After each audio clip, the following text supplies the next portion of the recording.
How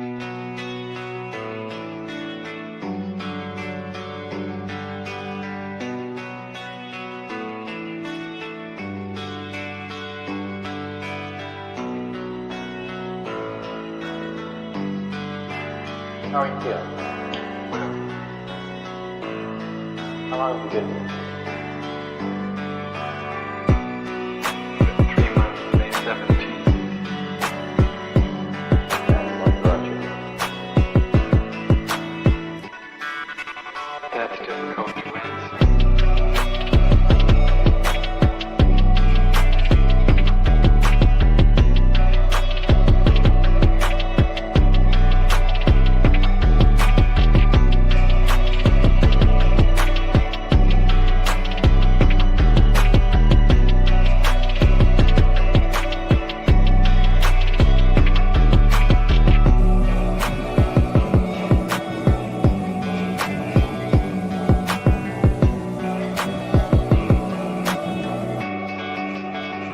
Some idea.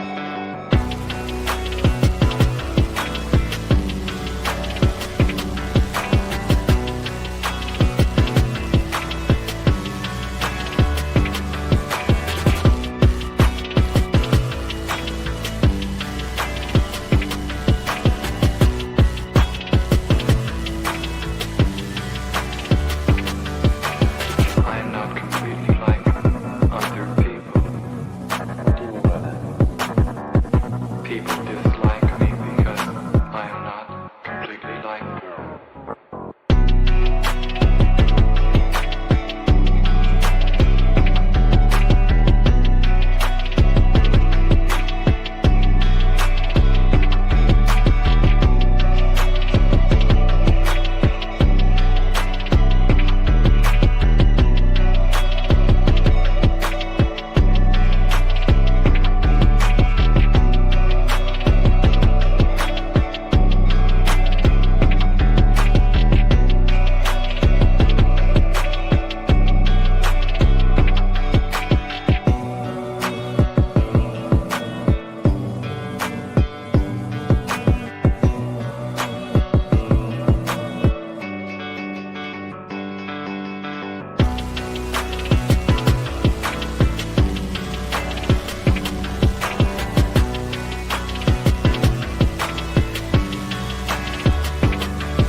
I am trying to do with my life something which few people try to do, and this influences my thinking and consequently my action. What is it you're trying to do with your life? Play the piano for people. I'm not clear. How is it that playing the piano for people has eventually resulted in your being here in the hospital?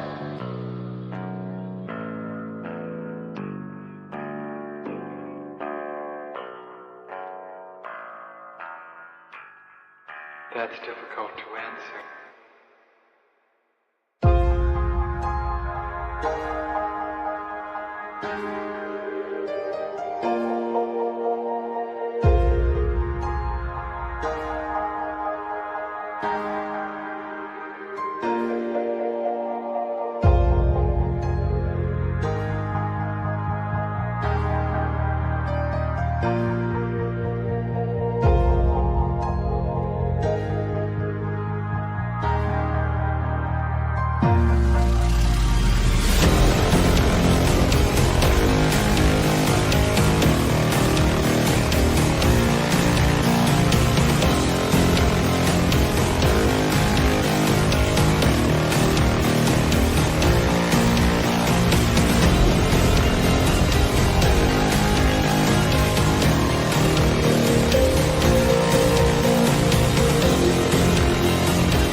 this the end? There's a noise inside my head of crying people facing death. Is this the end? Is this the end?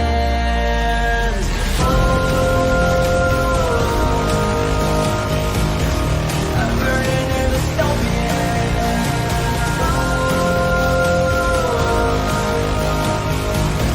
There's no place to hide.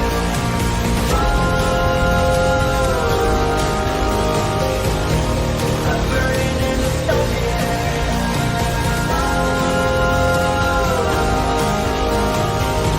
This is the final time. What have we done to the world?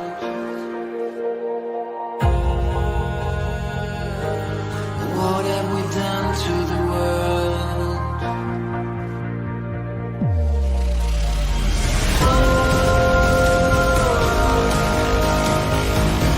I'm burning in the stone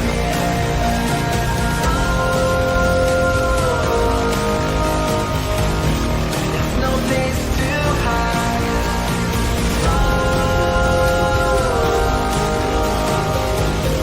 I'm burning in the stone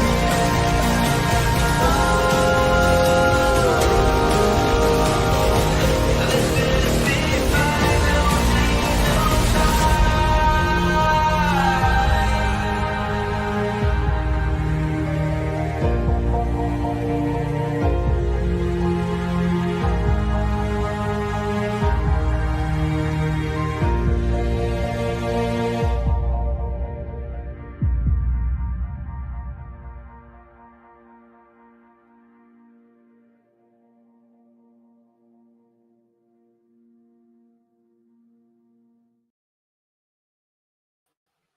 You know, I thought I'd come back on and talk a little bit to you guys, especially for newer people. And, you know, Joshua, who has never chatted in on the channel before, brand new, never been in my chat before.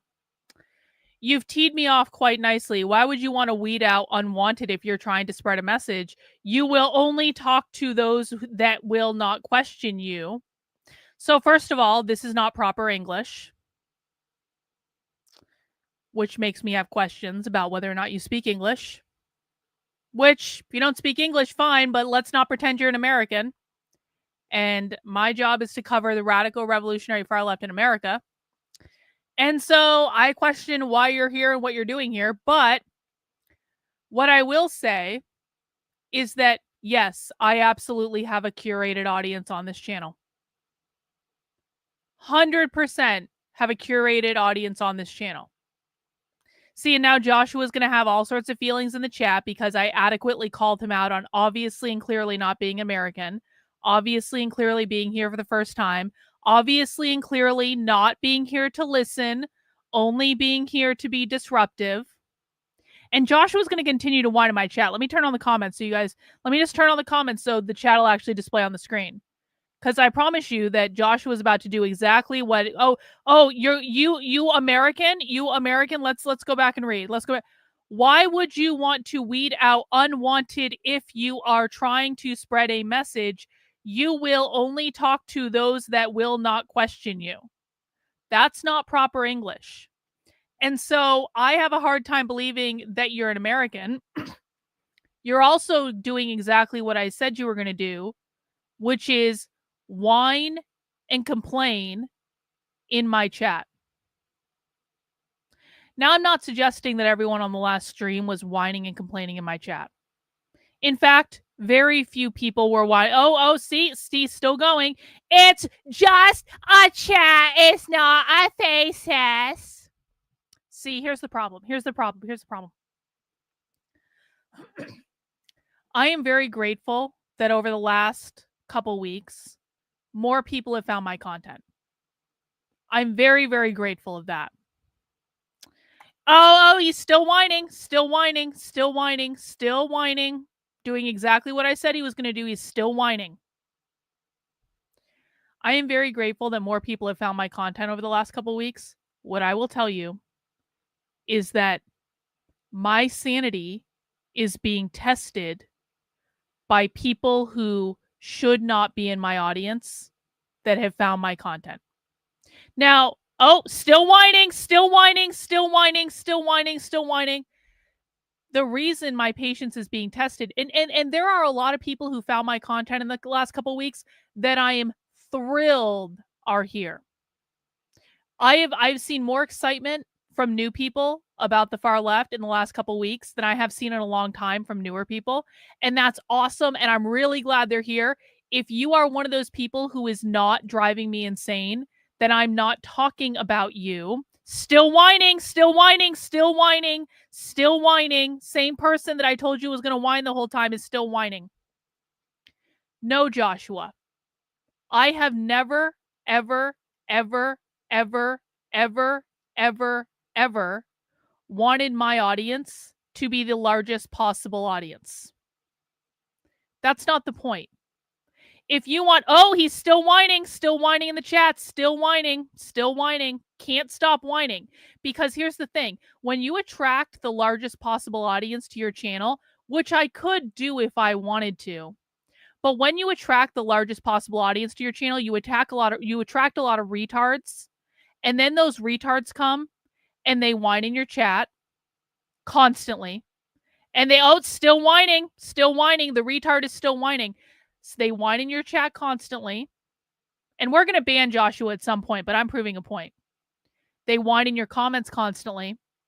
They come onto your social media platforms and they whine there. They come onto your Substack and they say, I've been studying communism since 1972 and there's nothing that you can't teach me. And they don't know the basic of what they're talking about. See, still whining. What I have found over the last 4 years of doing this is that it is not to my benefit to appeal to the largest possible audience at all.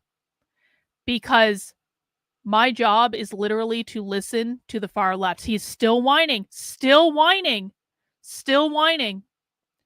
My job is to learn as much as I can about the far left. That involves watching a lot of far left content. I am already driving myself insane by consuming far left content that literally no one else has ever shown you guys. Still whining. Yes, you should actually shut the fuck up. You should shut the fuck up. That's the point. You should shut the fuck up. Still whining.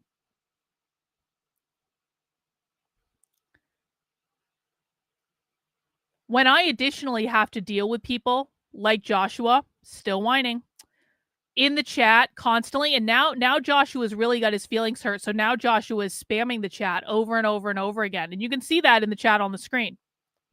When I have to deal with retard losers like this, on top of listening to the left all the time, it's more than any one person can take. Retard losers like Joshua belong on Tim Pool's channel. Tim Pool will love you. Tim Pool, look, he's still whining. Tim Pool will take your money. Tim Pool will let you say whatever crazy retard shit you want in his chat, because Tim Pool is trying to reach the largest possible audience, because Tim Pool is obsessed with money and fame and clout, and he doesn't know what the fuck he's talking about. Look at this, still whining. And all he does is like the most like base low level bullshit. People like this belong over there. Still whining. People like this belong over there. People like this belong on the Daily Wire, which doesn't really care about anything. That they lie to their audiences all the time. People like this absolutely belong on Fox News. Oh, yeah, it's still whining, and now he's insulting me too, because Joshua was really getting his panties in a twist now. They belong somewhere else. I made the decision a long time ago that I didn't, still going. So actually, you know what? Joshua's now getting permanently banned from my channel. I don't want to deal with his whining anymore. I have 2 very simple rules on my channel. Number 1, don't be a dick. Do not insult me. Do not insult other people in my audience. I can do whatever I want because I'm the queen fascist bitch of my YouTube channel. But you will not insult me, and you will not insult other people in my audience. The reason that rule is in place is because I don't want my chat to be filled with shit posting constantly. I don't want my chat to be filled with arguing. I don't want my chat to be filled with bickering. I want people in my chat that are serious. Oh, look, Joshua got a new account. So now Joshua's whining again. This is from probably, I guarantee you, his sock account. I don't want to deal with this bullshit. It's hard enough to do deep dives into the far left when I don't have to deal with conservative retards in my chat getting their feelings all in a bunch, literally all the time. Hey, bro, you just got permanently banned. Goodbye. Goodbye. Goodbye. Goodbye.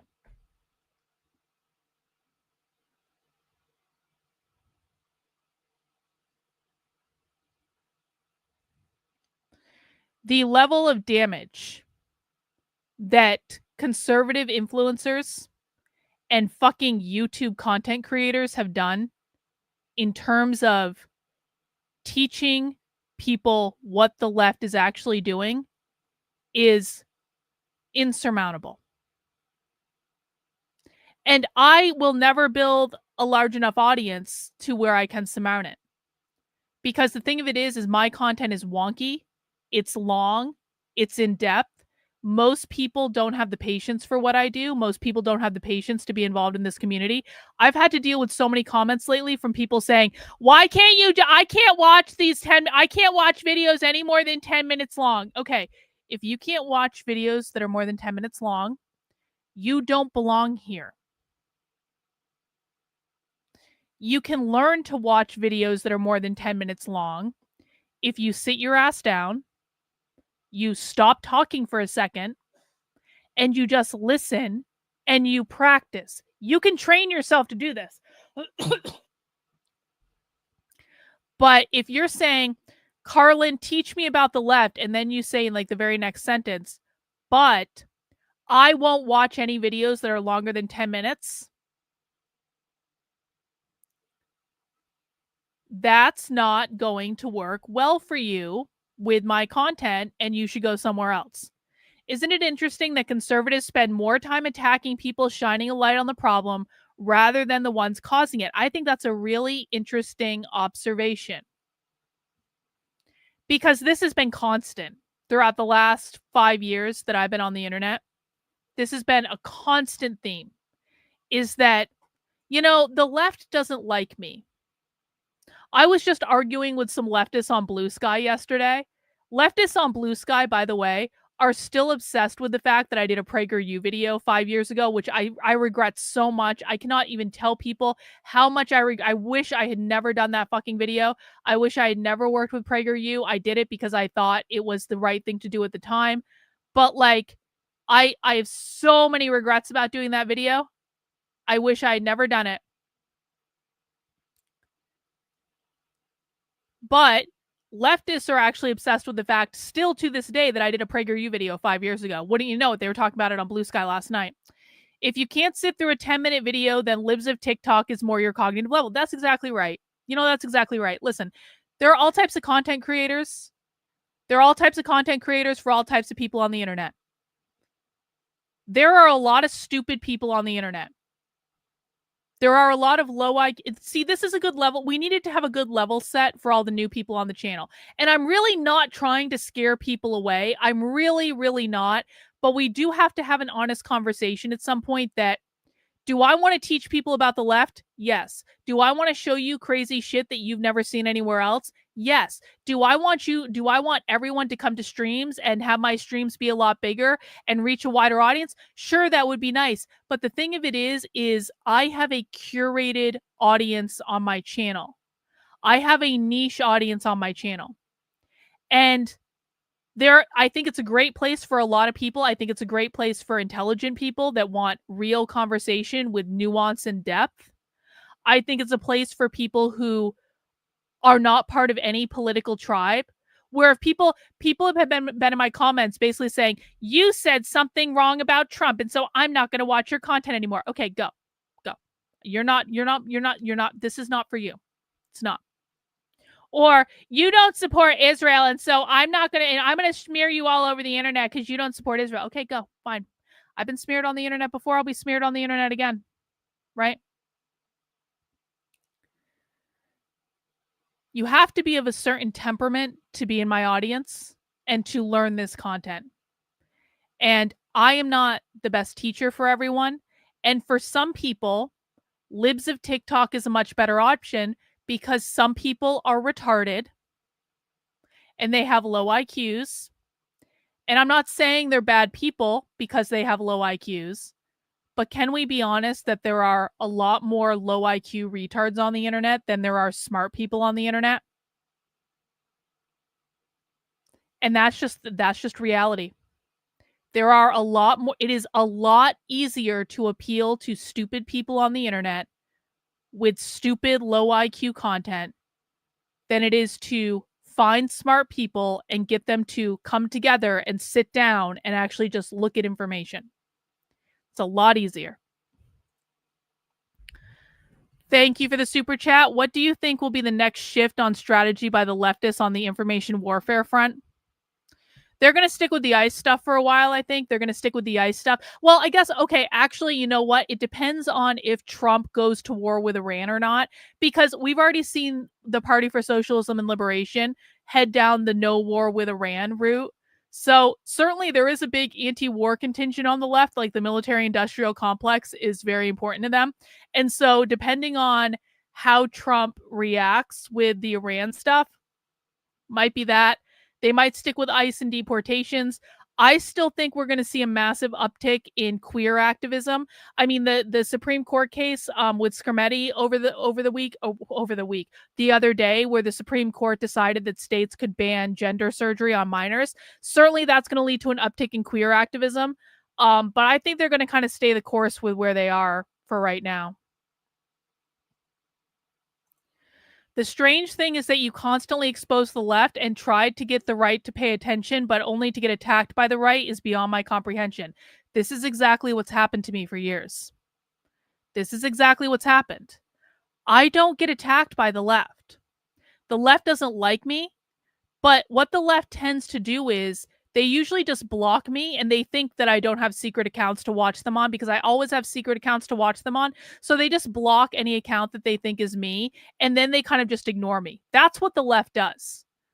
The right, if I tell the right something they don't want to hear, they melt down. They lie about me. They smear me. They come into my chat. They cause chaos. When I ban the one account they came into the chat with, they create 15 other accounts to continue to come back and cause chaos. You guys will see this on my channel. It's like the amount of low IQ conservative retards we get in my chat who get banned and then create another account and come back and continue to be disruptive over and over and over and over and over again, just for the sake of being disruptive.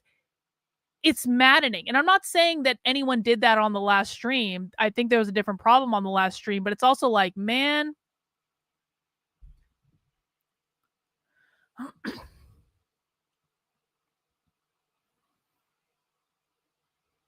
Let's see. Jimmy Dore has flat out lied about me on Twitter. So I will not interact with Jimmy Dore. This is another thing that's going on is I have all these new people who've come in who's like, why don't you talk to this person? Why don't you talk to that person? Why don't you talk to this person? Why don't you talk to that person? Let me tell you why I will not talk to Jimmy Dore now or ever. And I do not consider Jimmy Dore to be an intellectually honest person because Jimmy Dore lied about me to his audience on Twitter. I proved him wrong with receipts in like 2 hours after he lied about me on Twitter. And I would have done it sooner, but I was on a live stream when he did it. So I was literally live streaming on the internet. Jimmy Dore lied about me to his audience on Twitter. I didn't drop everything I was doing to go and respond to Jimmy Dore in that moment. I did it several hours later. I proved everything that Jimmy Dore said was wrong with receipts. I then presented that information to Jimmy Dore. And Jimmy Dore pretended it didn't exist. My audience then was tagging Jimmy Dore all over the place. People were DMing Jimmy Dore. We were all up in his replies. He didn't even acknowledge it. So Jimmy Dore is an intellectually dishonest douchebag who had a chance to do the right thing after he lied about me publicly for no good reason. And so for me, once a person proves that they're intellectually dishonest, there is nothing. There's literally nothing that you can say to me to get me to ever talk to that person again. Same with James O'Keefe. People have been in my replies saying, talk to James O'Keefe. No. I'll tell you about why that in a second. Danny, thank you for becoming a member of the YouTube channel. I appreciate it. Yeah, so people have been in my comments saying, Karlyn, you got to talk to James O'Keefe and OMG Media. Never in this lifetime will that happen. Do you want to know why? Because I knew a lot of the people at the old Project Veritas. I knew the people who worked with James O'Keefe. I covered the downfall of Project Veritas extensively on my channel. And when I covered it, I ended up meeting a lot of the people who were actually involved at Project Veritas. I have interviewed dozens of people at Project Veritas that were there when James O'Keefe burned Project Veritas to the ground, because James O'Keefe is a massive narcissist. James O'Keefe is the one who destroyed Project Veritas. He lied about it all over conservative media. Conservative media covered for him, but he is the one that burned it down. He is the one that was mistreating people. He is the one that was blatantly mishandling money. James O'Keefe almost got Project Veritas's nonprofit status revoked. James O'Keefe was spending millions of dollars, like over $1 million that he wasn't supposed to spend. It could have gotten their nonprofit status revoked. He lied about everyone and everything. He treated people horribly. Like, there is no universe in which I will ever work with him. That's not, but most people don't know that. And I understand that people in my comments don't know this, because why don't they know this? Conservative media lied to them. I covered this all extensively on my Substack at the time. In fact, let me show you. Let me get it up on my screen so you guys can see.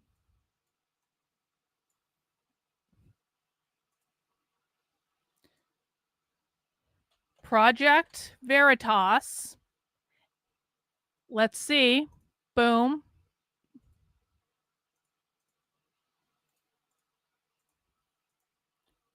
I'm pretty sure. Oh no, that's not the one I was looking for. Hang on. That is not the one I was looking for. Project, maybe it's this one. Oh, this is it. August 28th, 2023. How James O'Keefe burned down Project Veritas. I'll put that in the chat.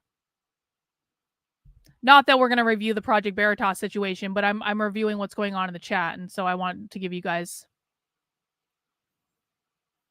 something to look at.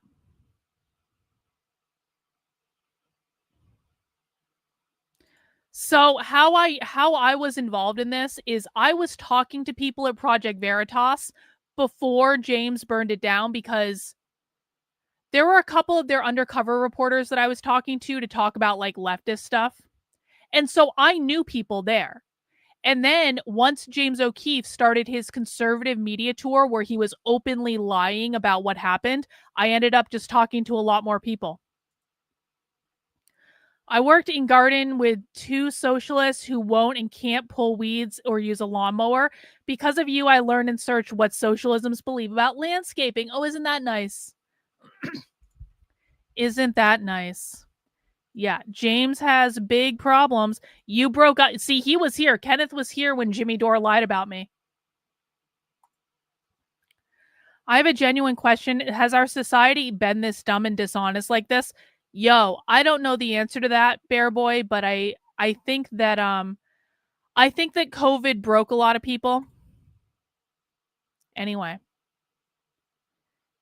if you guys actually want to know what happened to Project Veritas, read that, because that's what happened.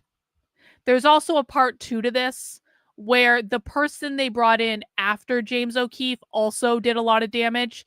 And it's really sad. Honestly, the whole thing is really sad because there were a lot of great people who worked at Project Veritas. People who you never heard of. People who actually did the undercover work. There are people who would work on stories for weeks or months at a time at Project Veritas. Like, They don't get the fame of James O'Keefe. James O'Keefe gets to go on a conservative media tour where this is what pissed me off about that. And this stream is not about the James O'Keefe thing, but it is kind of relevant to what I'm talking about with why it's so hard to teach the right about what the left is doing, because it's actually a perfect example, because the right-leaning conservative media lied up and down to protect James O'Keefe. They lied up and down. They shilled his bullshit story all over the place, and they literally turned the entire conservative ecosystem off to the actual undercover journalists and reporters.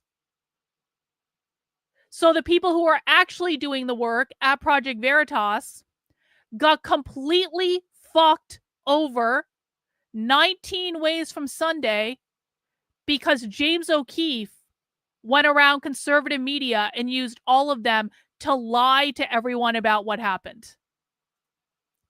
Thanks for becoming a member of the channel. I appreciate it. Oh, Leonarda is a raging fucking lunatic. Leonarda Johnny can suck my dick. Honestly, not that I have one, but figuratively. No, Leonarda is a raging lunatic, and no. We have not taught you guys about the land of Retardia yet. Leonarda Johnny lives in the land of Retardia. She has been banished to the woods of Retardia. She's far too stupid for me to interact with. See, this is the problem. This is part of the problem. And by the way, I don't think I'm all high and mighty or anything like that, but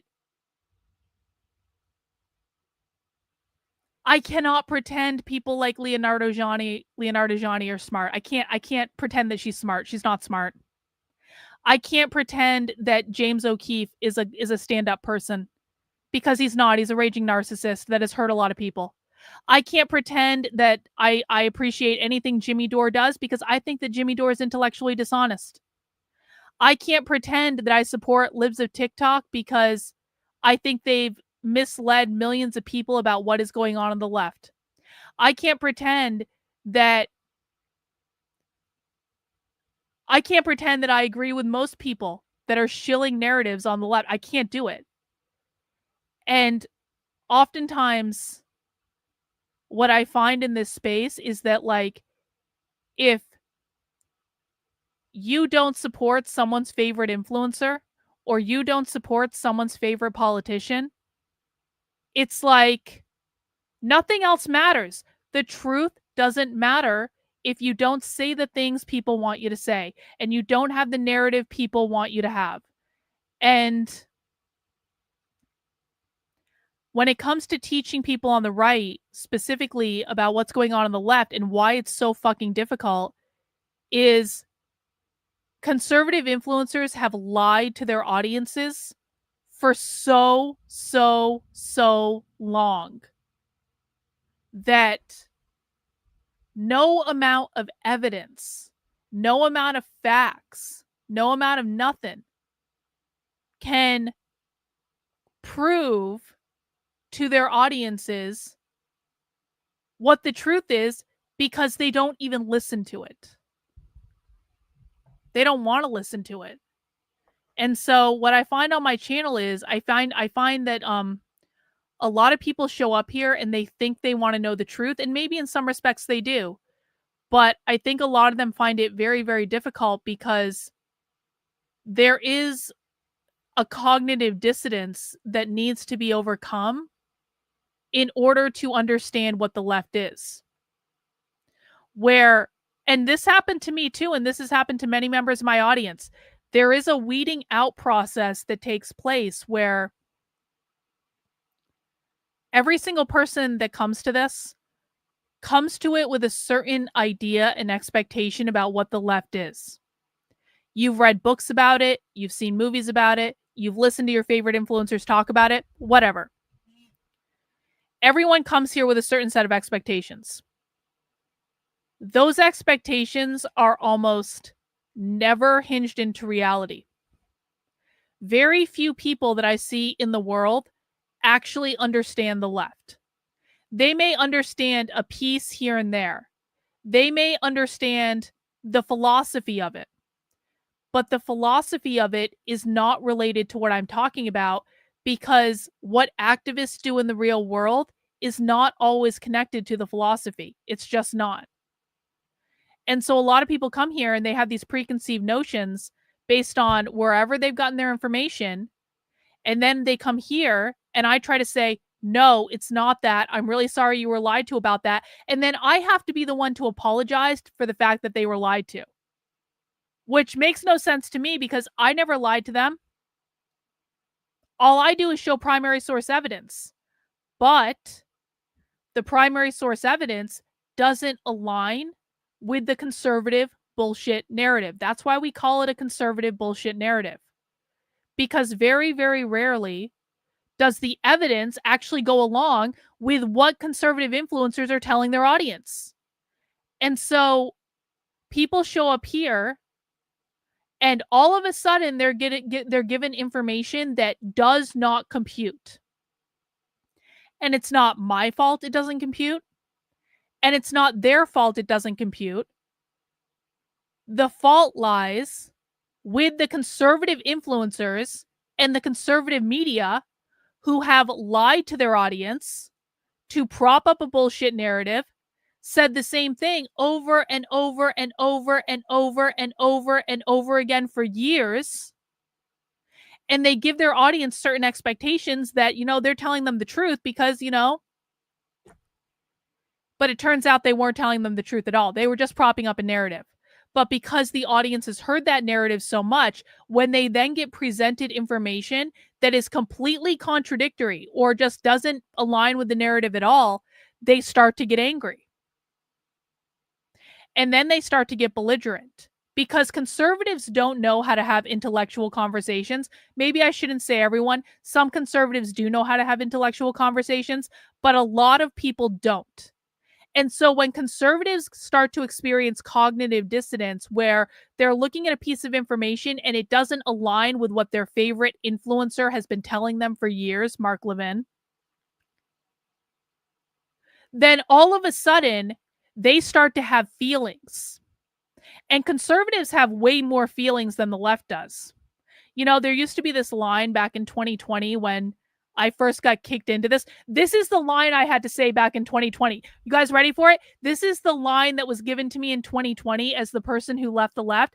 I was supposed to say, when people ask, oh my gosh, excuse me. When people back in 2020 asked me, Karlyn, how is the right different than the left? What I was supposed to say was, the left makes decisions with their emotions. The right makes their decisions with logic. This was the line that was given to me. I swear to God. But the opposite of it is actually true.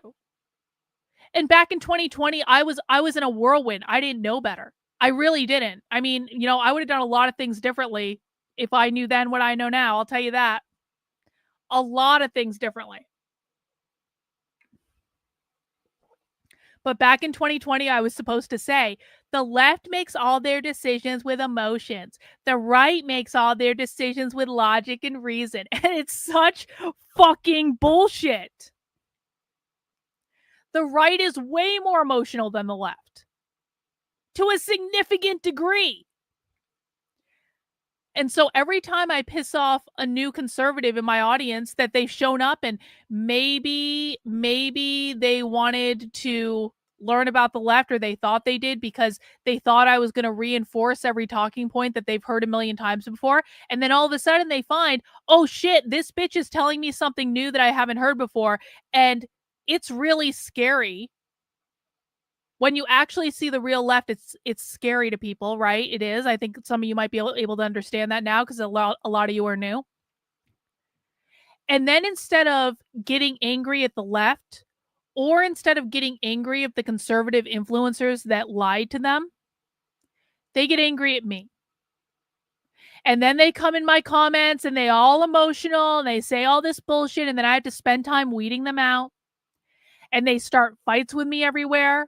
And they start smearing me, and they start defaming me, and they start doxing people from my past. Again, this has happened to me for years and years and years. All because I don't follow the conservative bullshit narrative. Yeah, they shoot the messenger. Literally. And then I get pissed off about it, which I think most people in my position would, like, if you guys knew, many of you don't know the amount of bullshit that I've been through on the internet because of the conservative right. But I promise you, if you had been through half of the bullshit that I've been put through by these people, you would be pretty pissed off too. What kind of reasoning does the left use to reach their conclusions? It doesn't matter. It doesn't matter. What you're doing is trying to debunk the left. You're not trying to understand the left. What you want me to say is the left is completely irrational when they reach their conclusions, and that's why they do what they do, because they're completely irrational, which is not the truth. The truth is, the left sees the world in a completely different way than you do. The truth is, you do not understand the left, and therefore you're looking for a reason to debunk the left rather than understand them. And now you're going to laugh and you're not going to understand what I'm saying, but that's fine.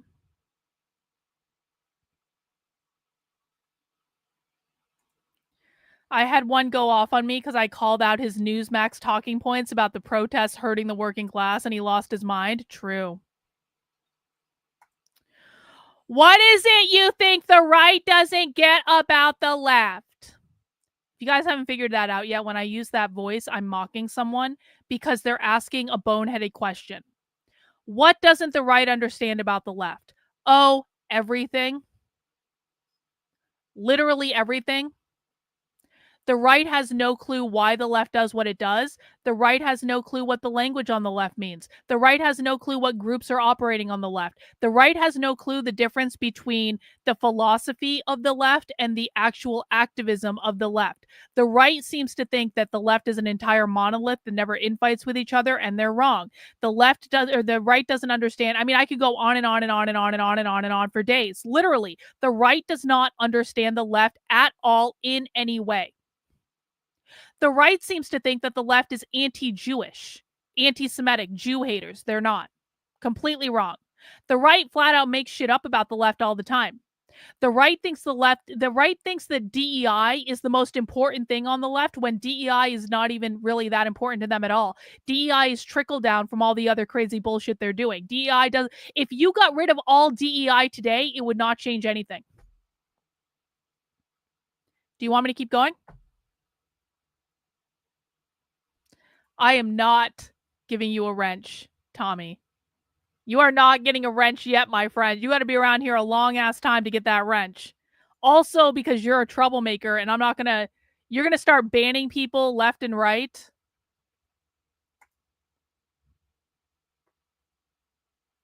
So I find myself in this position, and it's particularly pronounced because I have so many newer people on the channel. And again, I'm really glad the new people are here. I'm really trying to be very nice to the new people. I am an Aries. I am not a naturally nice person. I don't care about people's feelings.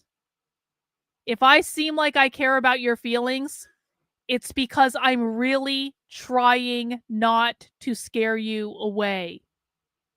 Because the truth is, I don't actually care. I don't want to scare people away. I want people to want to learn the content. I'm trying so fucking hard to, my regulars will attest to this. I am on the best behavior that I have ever been on the internet because I have so many new people. But I'm this fucking close to snapping. I'm this close. With the amount of idiocy and retardia that I've had to deal with lately. From a very small proportion of the new people that have shown up, because actually the new people have been by and large pretty great. I have to be honest about this. I haven't had nearly as many problems with the newer people that have shown up as I thought I was going to. I see a lot of excited new people. I see a lot of new people who are open to this information, and that's all great.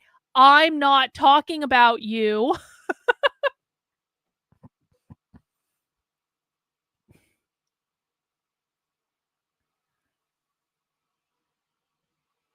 Yeah.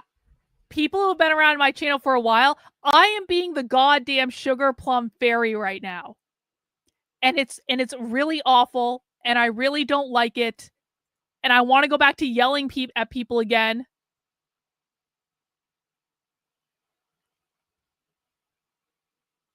But I can't. Because I know if I yell at people, they'll have hissy fit meltdowns in my chat. And they'll go, "You're just a leftist." I've had this in my comments all over. Do you guys know how many conservatives have been in my comments lately going, "You're a communist and a leftist"? I'm like,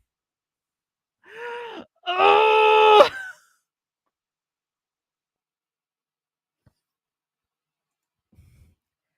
Your last 2 girlfriends have been Aries?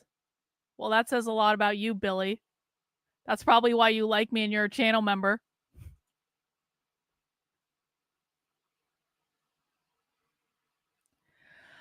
Well, that's never gonna happen. That's never gonna happen. Do you want to know why? Because I'm not in the right club, and I pissed off a lot of people in the club that he's in. I would love to talk to Michael Malice. Go tell him. Maybe if enough people told him, he'd actually do it. But as it is right now, that's probably not going to happen because I'm not in the right club. And I don't intend to do what's required to be in that club. Yes, I'm a commie and a leftist, according to people on the internet. Yeah. Well, see, this is my general perspective, Bear Boy. If the right can't handle me, there is no. This is actually the perspective that I have. Like, unironically, like if you can't handle being told information you don't like without turning into an unhinged retard in my chat or in my comments or on my social media, then you can't handle the left. I'm sorry. Like, I don't make the rules. I'm trying to cultivate a community of people that can actually deal with the problem. If you are having a whining meltdown because you learned a piece of information you didn't want to know, you are not ready for this, and you need to go back to Fox News and Libs of TikTok and the Daily Wire and whatever conservative shills you follow, because they will lie to you to take your money. I won't.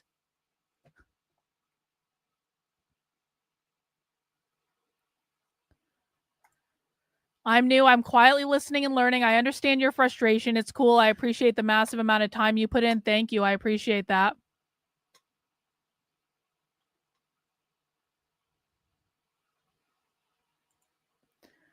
I know way too much and have had the red suppository shoved so far up my ass it came out the other end. Well, that couldn't have been a pleasant experience.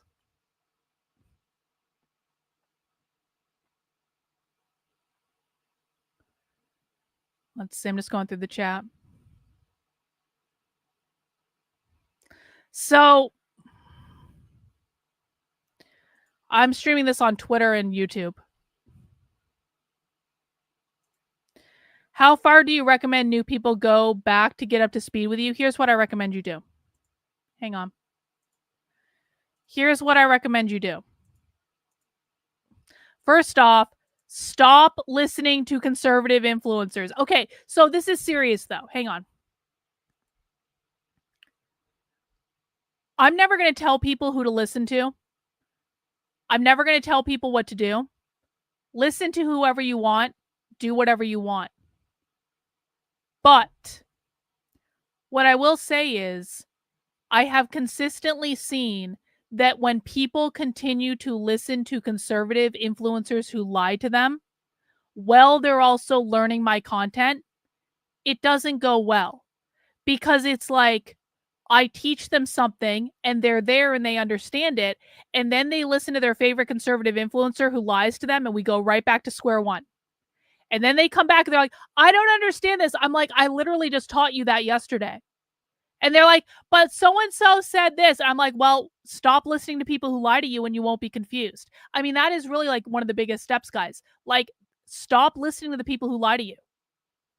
I mean, I guess if you want to be lied to, keep going, but like, I don't think it's a good idea. Thank you, average person. But where I would start is go to my Substack. That's Karlyn, KARLYN.substack.com. Go to How to Speak Socialist. And I'll put this link in the chat. And go start here. This is the very best place. This is my 4-hour crash course. It's not perfect, but it's the very best place to get get started with my work and get up to speed with what I talk about.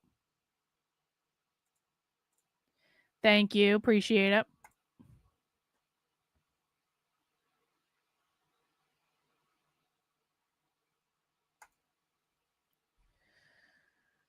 And it's just so frustrating, honestly. It's so frustrating when,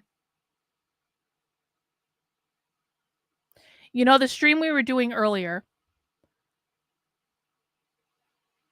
it might look like I'm just listening to a book being read, because that's what the stream was earlier. We have Antifa's kind of riot guide, and this has been around for a long time, but probably very few people have actually read it. So we're going to actually read it, and we're going to see what they know.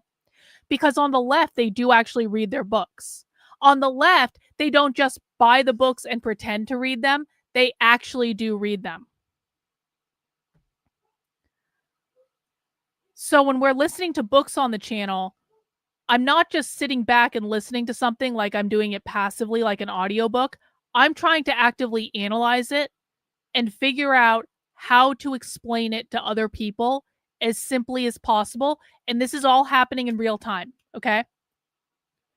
At the same time, I have a chat of people that's going all over the fucking place, asking questions that have nothing to do with the book that we're talking about, arguing with me about different points when they're not coming from, I'm sorry, like an educated position.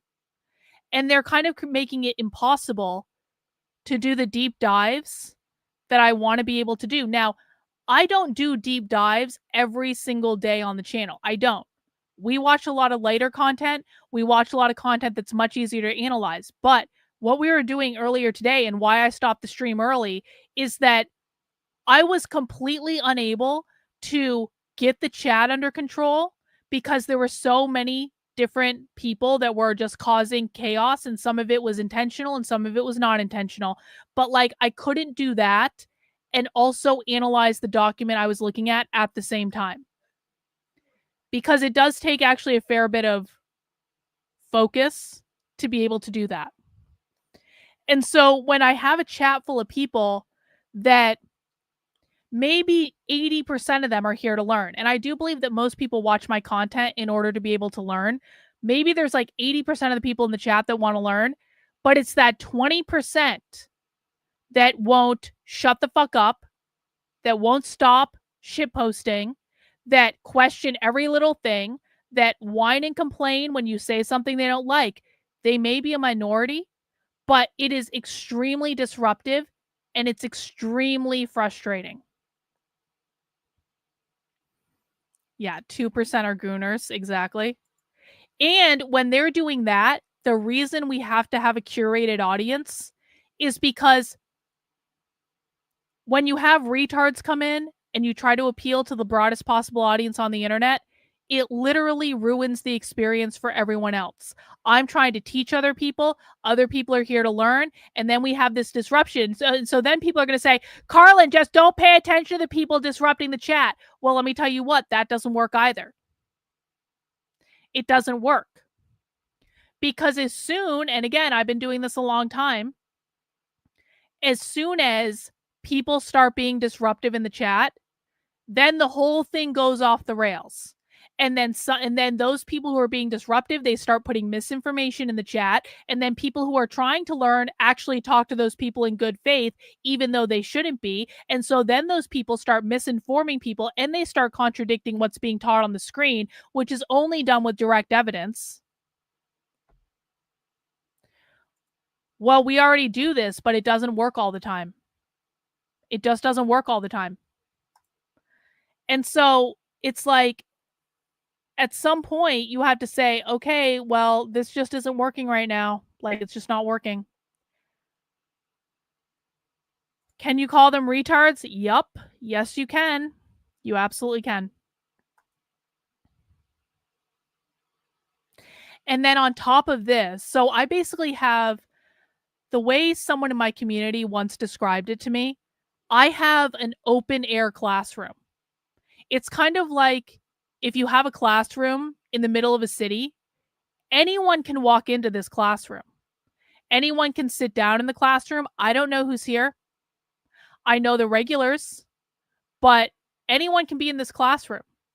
And so oftentimes we get people walking in who don't know what they're walking into. They don't listen long enough to pay attention, and then they cause disruption. It's like you can't account for that. But then at the same time, I have just a massive amount of influencers that are far more well known than me. They are lifted up and propped up by conservative institutions, and they spend all day misinforming people of what is going on. And then people, no, you cannot mute the chat. The chat is a key part of what we're doing. You cannot mute the chat.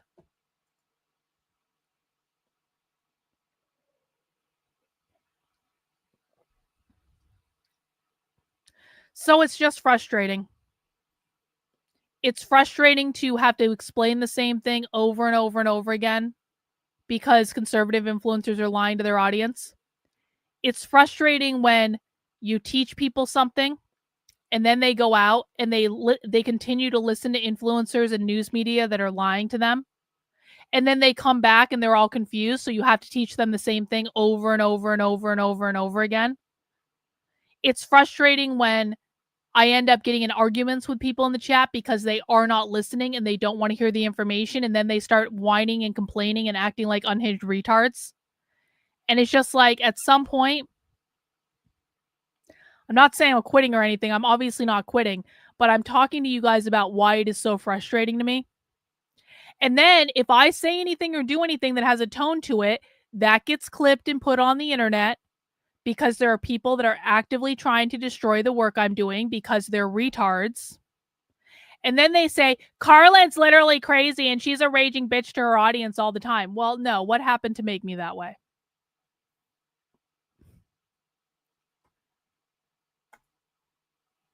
Everything conservative media tells you about the left is wrong. You want some quick examples? Literally fucking everything you hear on Fox News about the left is almost universally wrong. There you go. No, this is not true, Tim. No. This is a conservative bullshit talking point. The book you were reading earlier had the same talking points as neo-Nazi books. No, it doesn't. No, it doesn't, Tim. No, it doesn't. Do you want to know why I know that, Tim? Because I hang out with a fair number of dissident right-wingers, and I know one thing for sure. Neo-Nazis do not want to get rid of private property ownership. Antifa, communists want to get rid of private property ownership. Well, then you didn't understand them when you were reading them, bro, or you didn't understand what we were reading earlier. See, Tim is providing us an example of what's going on right now. Tim is here to try to say communists and Nazis are the same, which is the talking point that James Lindsay has been pushing for months and months and months. And Tim is going to pretend I came up with this idea all on my own. Communists and Nazis are the same. The reason Tim is saying that is because that is the talking point that's been going around from classical liberal Twitter, specifically from James Lindsay, to teach people, look, there's this thing called the woke right, and they're all Nazis, but they're all really communists because Nazis and communists are the same thing. It's all bullshit. It's all bullshit. It's not true. You want an example of when conservative media lies to their audience? Every single person who has pushed James Lindsay's woke right bullshit has lied to their audience. Every single person who says, look, National Socialists, they have socialist in the name. That means they're basically communists. Every single person that has done that has lied to their audience. Do you want to know how I know? I'm not a Nazi. I'm not a National Socialist. I don't support that philosophy either. But I do know enough about what Nazis actually believe to know that they do not support the abolition of private property ownership. Period. And that's all that matters. That's literally all that matters. That is the beginning and the end of what matters.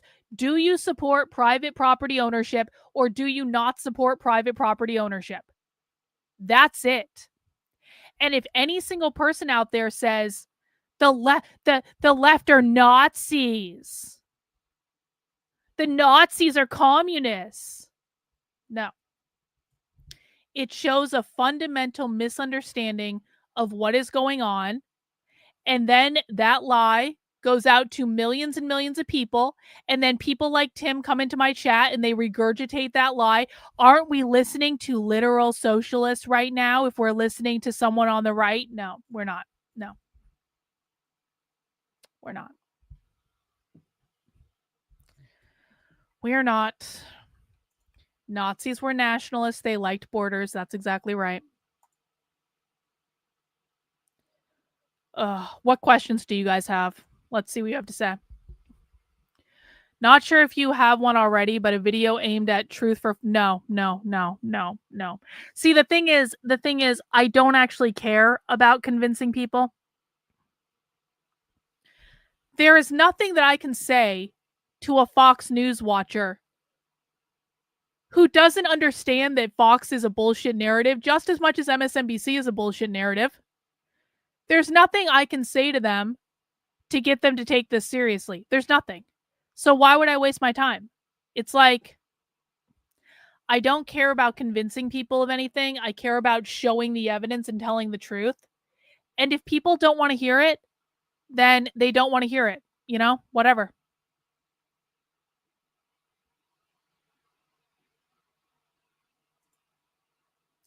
I have no idea. I don't know that much. I don't know that much about the National Socialists in Germany. I do not know that much about it, honestly. I don't care to wade into it that much. But I do know that they believed in private property ownership. I know that much.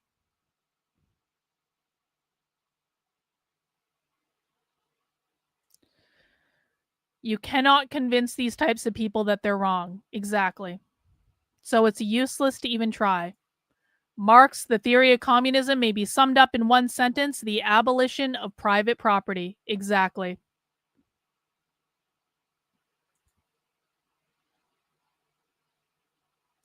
I've had all these people in my comments lately because I posted that video yesterday about of communists talking about wanting to overthrow the federal government. And so I've had all these conservatives in my replies going, the communists will never overthrow the government. Let them try. We have guns. We're going to show them. I've had all these fucking conservatives posturing in my comments about how they're going to take down the communist menace. And I'm like, you assholes won't leave your couch to go to a rally. You think that I think you're going to go to civil war with actual revolutionary activists who have been actual revolutionary activists for years? You won't leave your couch to go to a rally. There is no universe in which you're taking on the revolutionary socialist left. So I just had an idea. Do you guys want to do something fun? How about we do this? Do you guys want to watch some greatest hits videos?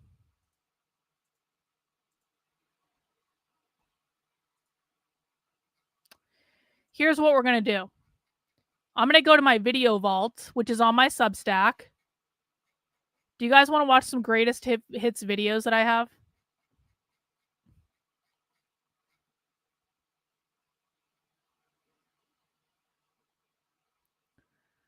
Let's see. Some of these are just me explaining things.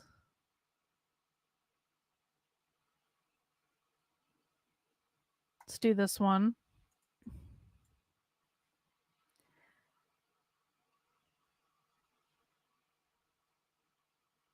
So this guy's a trip. Actually, you know what? No, let's do a different one. Let's start with a different one. Let's start with something else. Let's start with something else.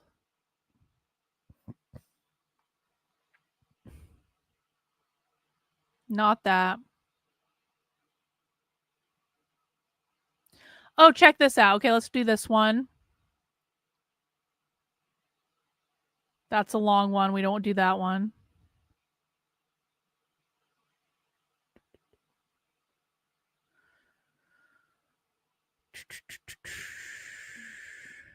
Maybe this isn't going to work out the way I thought it would. Maybe this isn't going to work out. I don't know. I don't know if I want to do this, actually. Well, let's do this one. Let's do that one.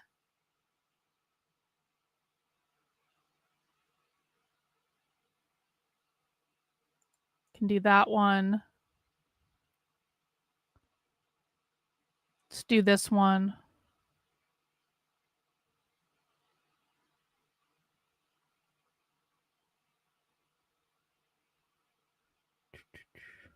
Oh, definitely do this one.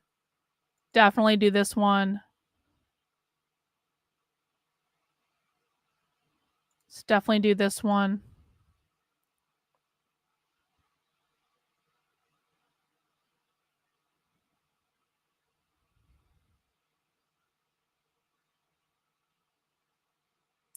That's the one I released yesterday.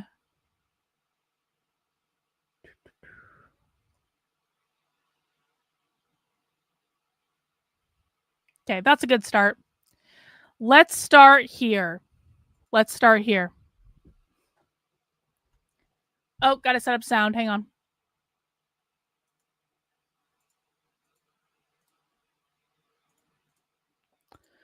All right. So many of you just heard of the Party for Socialism and Liberation for the first time. Trendolin. I can be a nuisance and ask for the penguin video. Fuck you, Trendolin.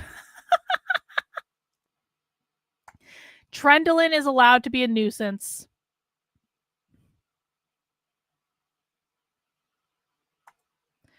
Communists try to convince people they're democratic doesn't mean shit.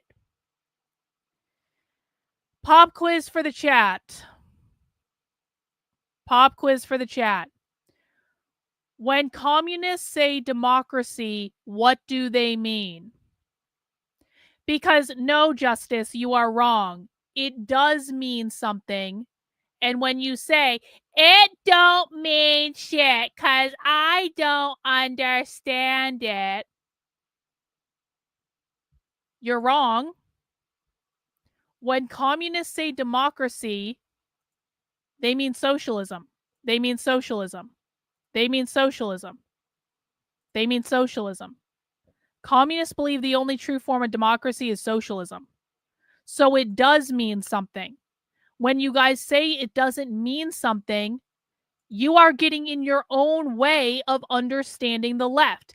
Everything the left does means something. The left is not stupid. The left is not mentally ill. Everything they say and do means something. All right. Many of you, actually, let me get these super chats from Alex. Thank you, Alex, for the super chats. We could always do something controversial, give the newbies a red suppository. Maybe. I've been thinking about that. Maybe we will do something controversial. Maybe we will. So many of you heard about the Party for Socialism and Liberation for the first time like a month ago. People on my channel have been talking about the Party for Socialism and Liberation for years. We've been tracking the Party for Socialism and Liberation for literally years. And back in 2023, we found a video of the Party for Socialism and Liberation literally talking about how they were going to redo the riots of 2020 in 2024, which they tried to do because the Party for Socialism and Liberation was intimately involved with the campus encampments that sprang up in 2024.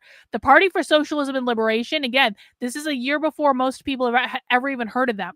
The Party for Socialism and Liberation was intimately involved with organizing all over the country in regards to the campus encampments that sprang up in 2024. So we literally saw them on the internet months before they did that say, we want the riots of 2020 to come back again in 2024. Look at this.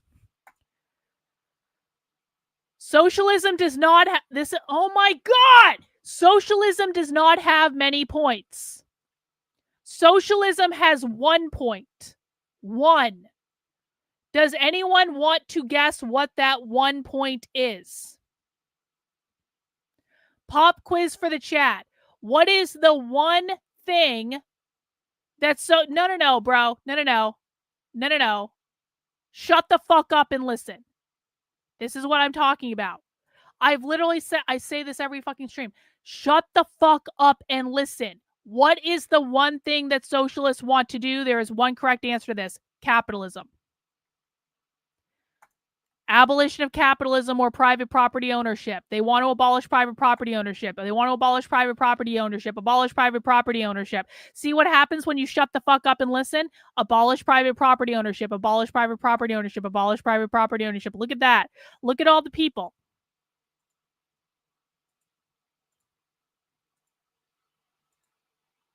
There's your answer. That is the only thing. That's it. That's the only thing.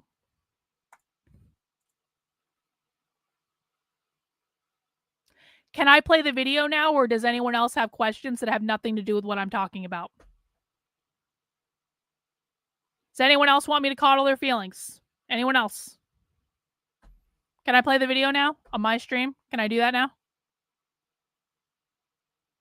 Nope. No, don't do this. Don't fucking do this. Don't fucking ever insert shit like this. This is a conservative bullshit talking point. No, wrong. Socialism is not about workers owning the means of production. Socialism is about abolishing private property ownership. Unlearn this. Forget you ever knew this. This is a bullshit talking point.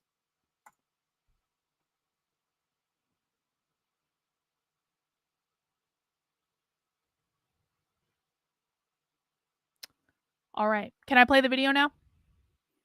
Does anyone want to hear actual socialists talk about how they were trying to redo the riots of 2020 in 2024 and we found this video in 20? Or do you guys just want to talk in the chat? Either way. Actually, you know, like, we don't have to play the videos. It's fine. This is the problem. This is the problem.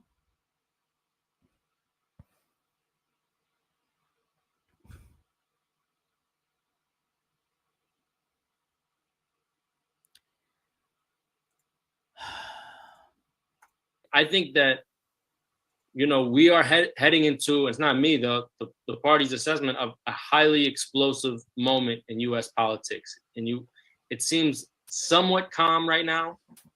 Maybe, you know, it's not 35 million people in the streets like the summer of 2020, but that's going to happen again.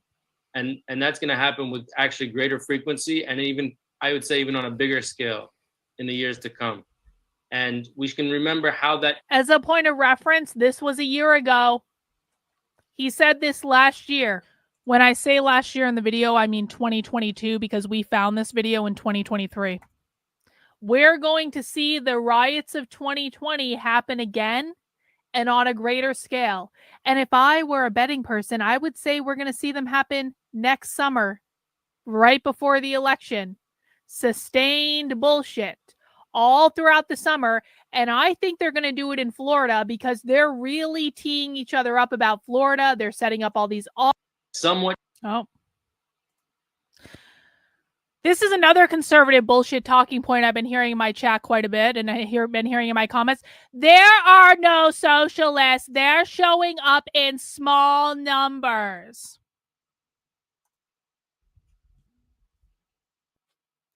They can't do anything. They're too small in their number. Saturday was the largest single day mass protest in American history. The largest single day protest in American history. And conservative media lied to all their audience members. And conservative media said, no one even showed up. It was a total flop. It was a total failure. Who even cares about any of this stuff? And now I have people in my chat and my comments going, there aren't even any socialists. They're just too small in number. They don't even 5 million people showed up on Saturday. Where the fuck were you?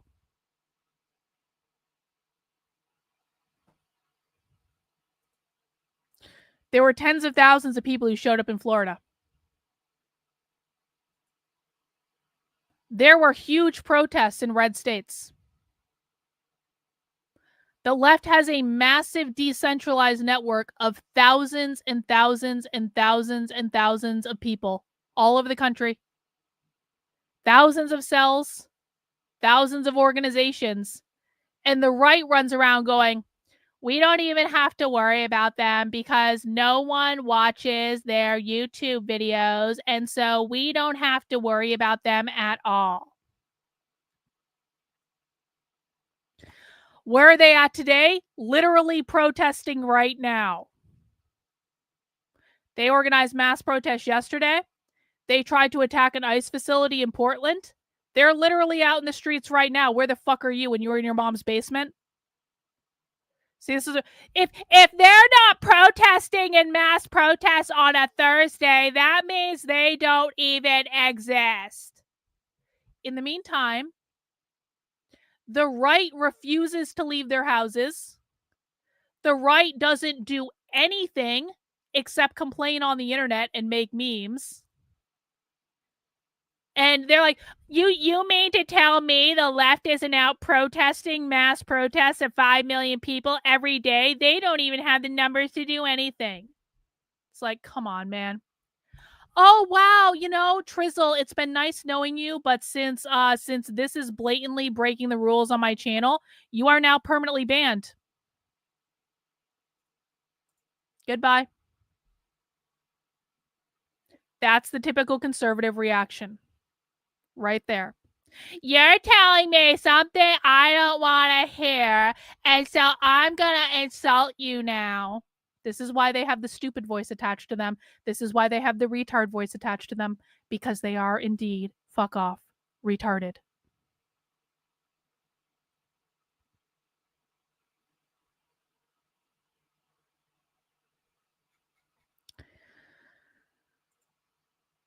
The Portland ICE protest was like 30 people max. Well, I guess we should just pack it up and go home then, guys. I guess there's just nothing to see here. It was only 30 people in Portland that attacked an ICE facility and set off fireworks. And by the way, bro, there were at least 250 people there. You understand that, right? Even ICE report. You fucking retards, I swear to God. Hang on. You're paying me money, but you're still a fuck off retard. So I'm going to prove to you that you're a fuck off retard right now. There were only 30 people there. I don't know why you're so upset about it. There's no socialist. Socialism isn't even real. I don't even know why we're talking about it. Hang on.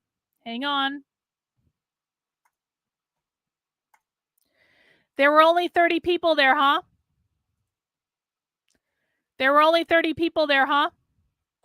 How about we refer to the Department of Homeland Security Twitter account, shall we? Shall we actually hinge into reality, conservatives? Last night, Portland rioters violently targeted federal law enforcement, 250 rioters. There were only 30 people? No. As it turns out, there was a lot more than that.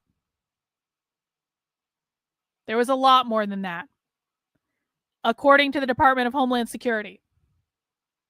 That's only 250 people. I don't know why you're so upset. Can conservatives get 250 people to come out to anything that isn't a Trump rally?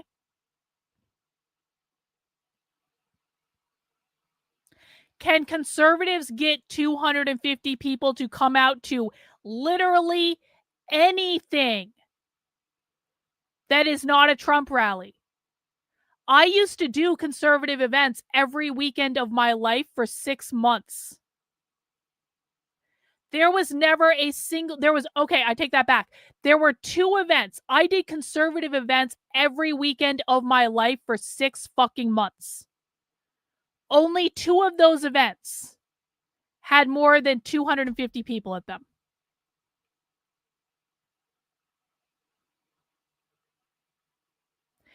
So Antifa is getting 250 Black Bloc rioters to come out and attack an ICE facility at night.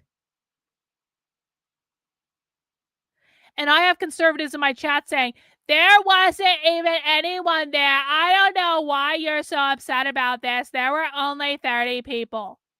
Blatantly wrong. Blatantly wrong. Do you guys know how many people were on the Monday debrief call for the No Kings protest? Anyone have any idea how many people were on the Monday call for the No Kings protest? Thanks, Suzanne. Wondering how lack of mainstream media coverage is going to affect the riots this summer. I guess we'll see. Does anyone want to take a guess about how many people were on the No Kings call on Monday? Oh, it's way more than 20,000. Significantly more than 20,000.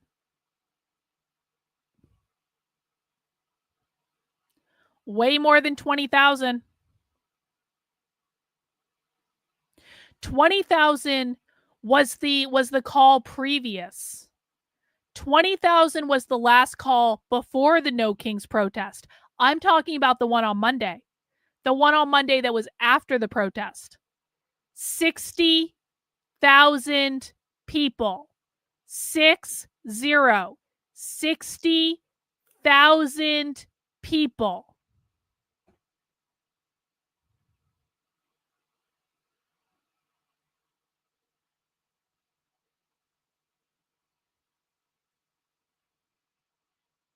And the right's running around saying, the protests were a total failure. They didn't accomplish anything. No one even came out. There were 60,000 people on a boring-ass debrief call the Monday after the protest, all ready to go to do the next thing.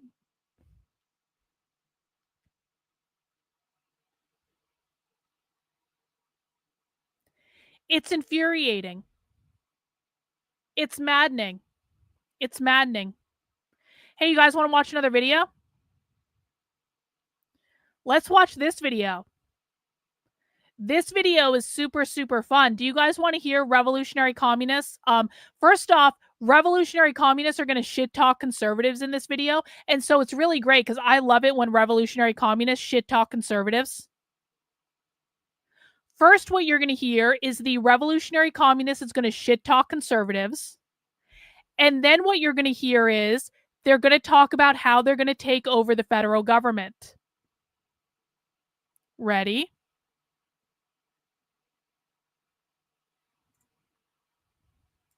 Leon Trotsky, the organizer of the insurrection, he said that 2 years before, just 2 years before 1917, the czarist military officers, the imperial officers, this is a quote, he said...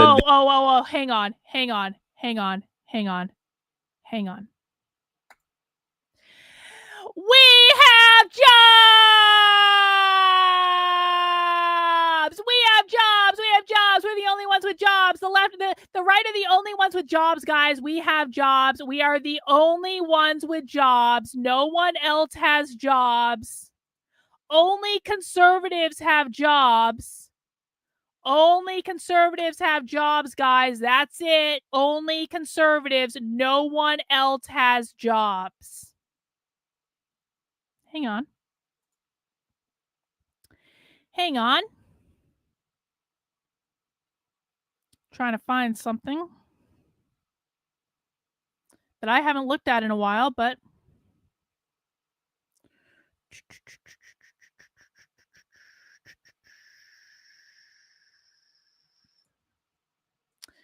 well, what I was looking for.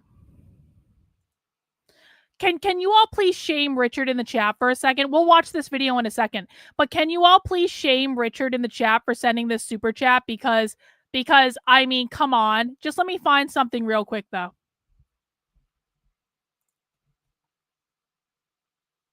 Oh, they changed it. They changed it. That's why. They changed it. Oh, found it. Found it. Found it. Found it. Found it. Found it. Hey, Richard, do you know how I know socialists have kids? Do you know how I know socialists have kids, bro? Do you know how I know?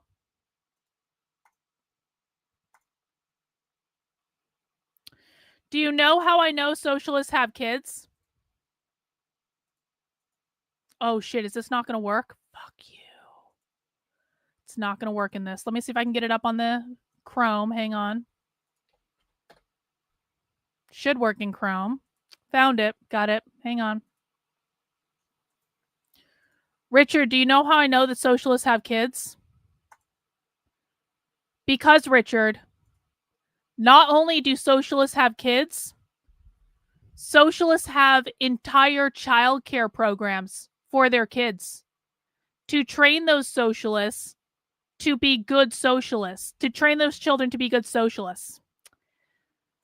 Alex, the left literally calls themselves workers. Yup, they do. Isn't that funny? Isn't that funny? So, Richard, how is it that if socialists and communists don't have kids, then how am I looking at a PowerPoint presentation about a socialist childcare program that they use at socialist meetings in order to indoctrinate their kids into socialism? This is literally a presentation for how to set up a socialist childcare program. What does it mean to do socialist childcare? How is it different from standard childcare? This is what they do at their meetings. They have socialist childcare programs. They call them child watchers. They have games for the children that are socialist games. They have activities for the children that are socialist activities. Fun times. Fun times. So, why would they have this if they don't have kids? If you just look at actually, let's look at the Socialism Conference. Hang on. Hang on. Ready to have your mind blown? Socialism Conference. I'm going to bet you that somewhere in this website there's going to be information about childcare. Ticket info, conference schedule, COVID, special accommodation scholarships. Oh, look at this. Look at this. This is the website for the Socialism Conference. Look at this. Socialism 2025. This conference is coming up in a couple weeks. Scrolling down, childcare. They offer childcare at the Socialism Conference. The annual Socialism Conference offers free on-site childcare for children aged 6 months to 13 years to all conference attendees who purchase a conference ticket and inform us of their childcare needs before the registration deadline of June 1st. We make this a priority so that all parents can attend and fully participate in the conference, knowing their children are enjoying themselves as well. Childcare staff offers a range of engaging and fun activities for children of all ages. You can register for childcare, childcare.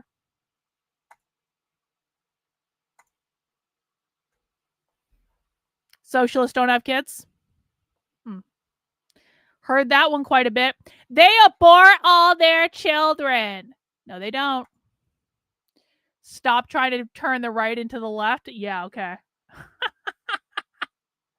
You want us to go to protest, and that means you are a leftist. Look at this. Childcare doesn't mean they have a family. Are you retarded? Are you a retard? So now Richard knows that not only do socialists have kids, socialists have entire childcare programs and have free childcare at all their meetings. And Richard is still clinging on to this conservative bullshit narrative that says we are the only one with jobs and we are the only ones with families.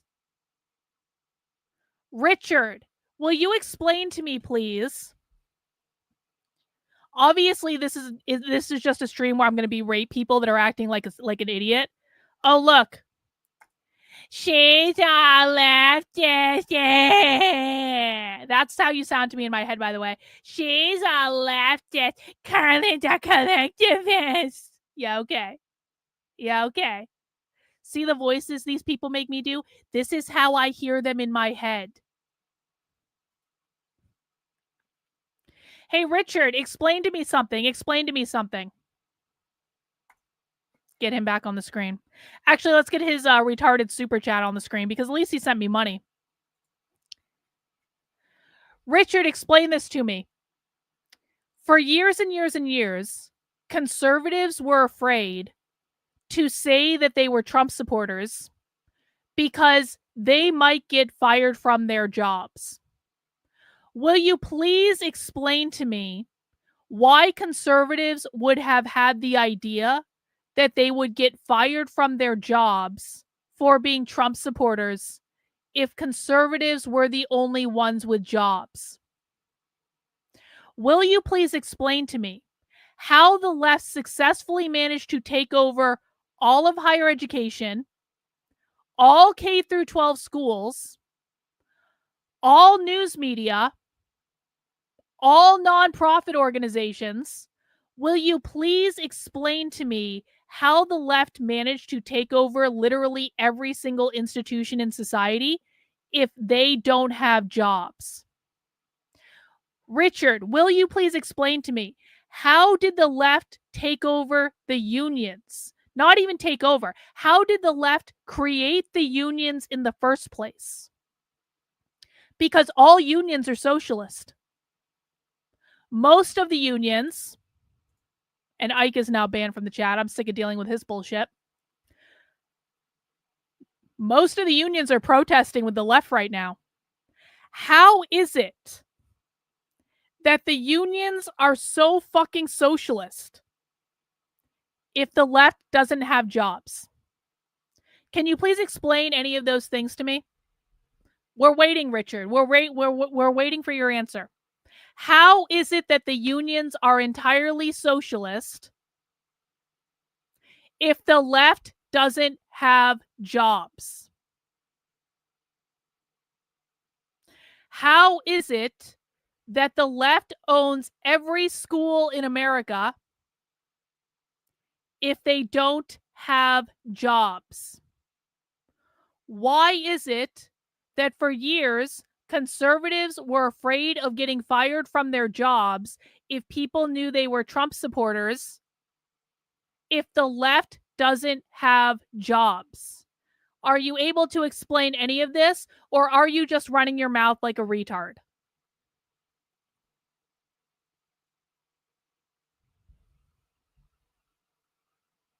Oh, so now Richard is saying, when I say jobs or families, I didn't actually mean it. Do you know how fucking stupid you sound? Stop doing that. Let's go back and watch that video, shall we? So stupid. So retarded. We have jobs. Yep, well, you're also fucking lazy. Now listen.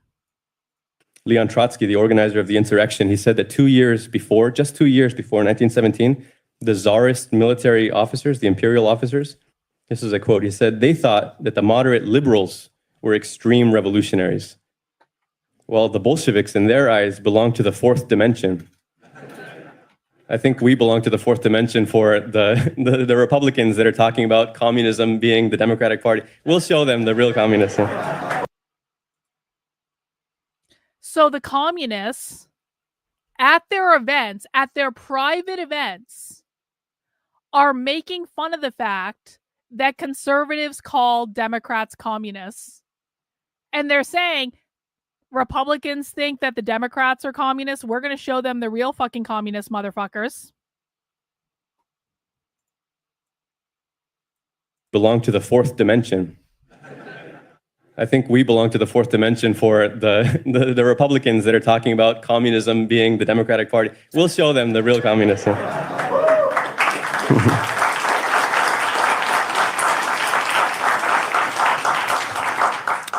Now, I'm not going to get into the weeds about how exactly a transfer of power could take place, but we did see a glimpse of revolutionary potential in this country in the summer of 2020. Let's imagine another scenario like the upsurge of the George Floyd movement, where millions and millions of people are pouring into the streets from coast to coast. But instead of a spontaneous uprising, we're talking about an organized uprising, a coordinated general strike action that has units of workers that have been preparing for it in every industry and every workplace, that are organized as units preparing to do something more than just paralyze industry, to do something more than just bring society to a halt. You have strike committees, workers' councils prepared in advance. Now, I've heard comrades ask, what could it look like? And again, we don't know exactly how these things are going to play out, but I don't think it's hard to picture. I mean, we saw the drama in Congress this week where after a lot of intense debate, there's a formal announcement that says the office of the Speaker of the House of the United States House of Representatives is hereby declared vacant. Well, with a victorious transfer of power, I think we can make a similar announcement when it comes out. It'll be a shorter one. The United States House of Representatives is hereby declared vacant.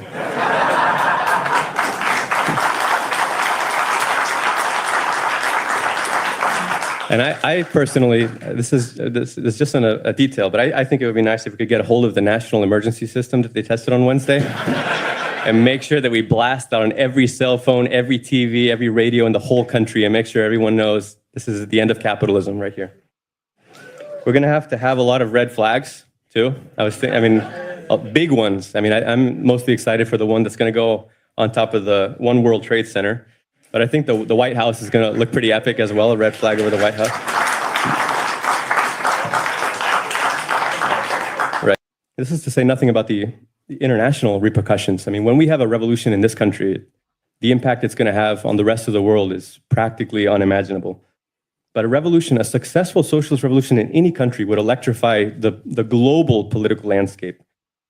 I mean, just like that, millions and millions of workers, billions of people are going to be inspired. But you're going to see people are ready to take action. You're going to see communist parties, mass parties rising up, springing up seemingly out of nowhere all over the world in response to an event like that. And if we do our jobs right, we should have the forces ready to greet such an event, ready to take a massive influx into the ranks of the organized communist movement, ready to deploy those communist cells to the urgent work of agitation, of preparation to carry out a revolution here.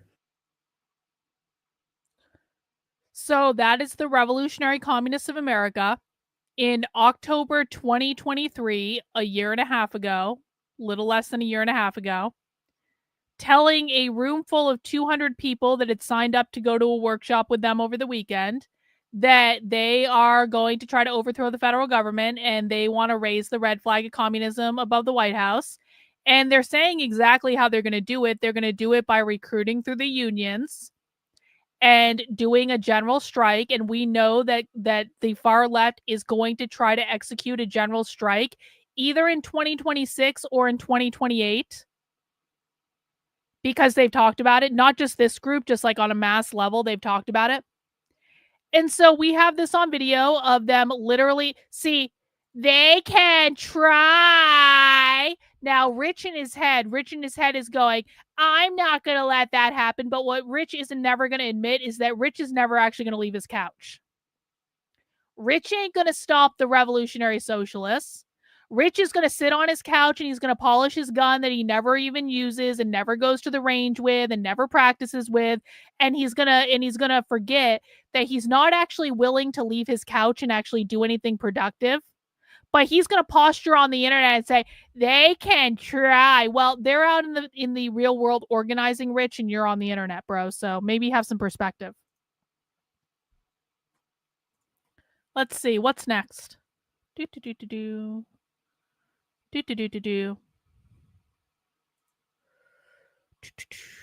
Oh, let's talk about the kitchens. You guys want to hear about kitchens? You guys want to know what's going to happen with kitchens? Is this a video? Yes. Listen to this. The philosophist says, what's amazing Oh, hang on. Do we have sound? Yes. The thing is, they have no plan on how their utopia will actually come about after they destroy every staple of society. Oh, no, they do. They have plans. We actually watched a previous episode, actually with Sophie Lewis. It was when she was giving a lecture at the University of Pennsylvania, which is an Ivy League school. And she was talking about how they actually have, what did she call them? Marxist revolutionary urban planners. It was something like that. They actually have like their own urban planners that are planning for what society looks like after they overthrow capitalism and usher in their Marxist utopia. And you know what it looks a lot like? These 15-minute cities that are being discussed. In fact, on a previous episode of Socialism Saturday, Sophie Lewis actually talked about getting rid of kitchens, of private kitchens in households. Because why would you need your own oven and stove and refrigerator?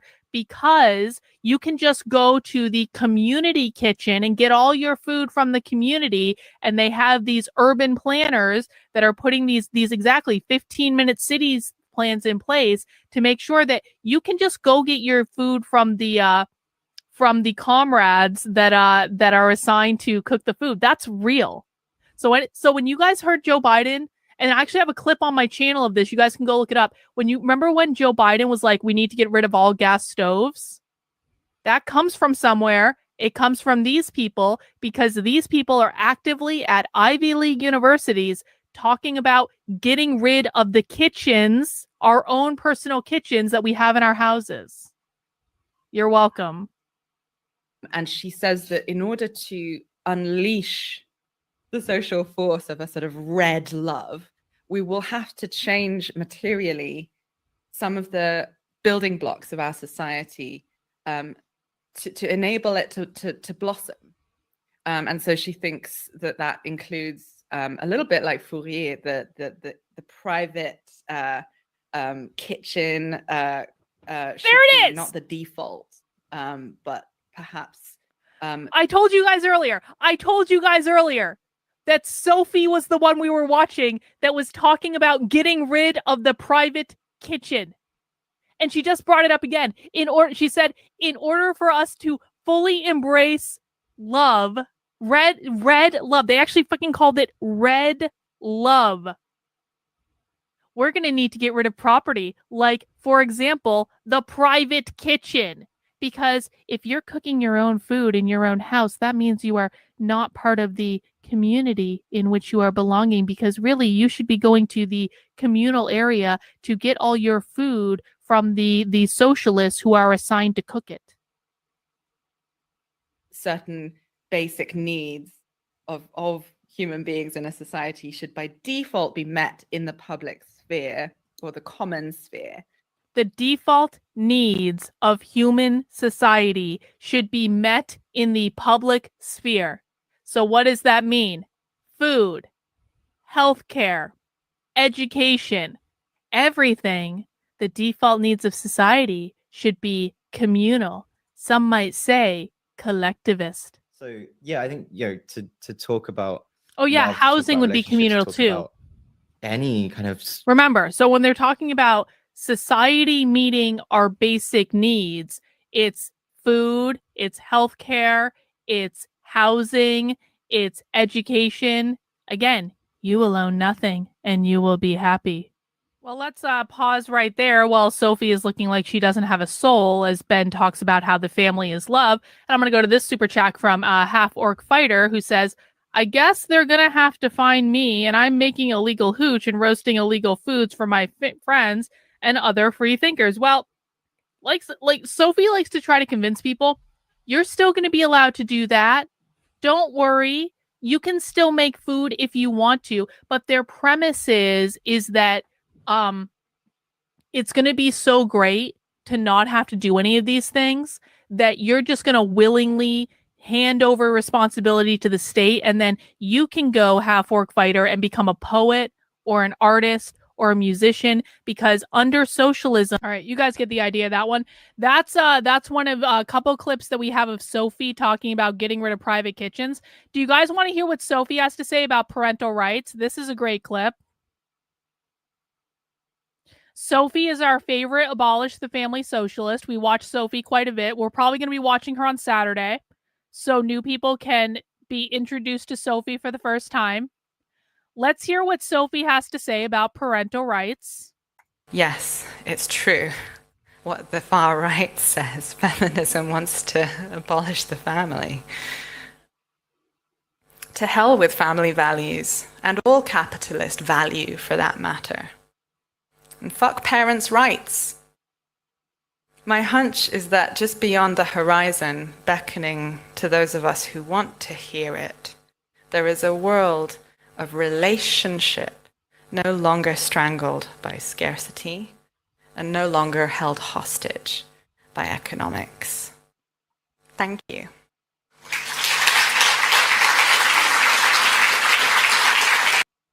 One of the reasons I harp so much on the definition that the left has of capitalism is because people don't understand that when the left says abolish capitalism, one of the things they mean is parental rights. Because parental rights to the left are considered to be a form of private property ownership. And so the left, when they abolish capitalism, wants to abolish parental rights. And Sophie was pretty clear when she said, fuck parental rights. This is where all the attacks on parental rights comes from. It comes from this. Every single attack you see on parental rights, like, oh, I don't know, when you see articles like this popping up, children are not property, the idea underlies the right-wing campaign for parental rights. Listen to Sophie. And I am interested in queerness in the sense that I'm a goddamn, communist of some description, a narco-communist who wants to, destroy private property. And queerness was evolved conceptually as an insurgency against private property. You don't say. You don't say. Queerness was evolved as an insurgency against private property. Let's see. I pulled up some other clips. Let's see. What do we have? Let me get you guys a good one. I pulled up another Sophie one a second ago. Oh, check this out. You guys are going to love this. This is Sophie talking about wanting to manufacture children. And even after my book was published, I struggled to let go of this preoccupation with the vision of ectogenesis we have in the dialectic of sex, a vision famously brought to life in Marge Piercy's fictional city, Mattapoisett. This vision of a way of manufacturing fetuses external to the human body, a sort of post-gender mode of reproduction, facilitated by a central liquid tank or brooder, with all subsequent baby making and parenting labor diffused across all of society.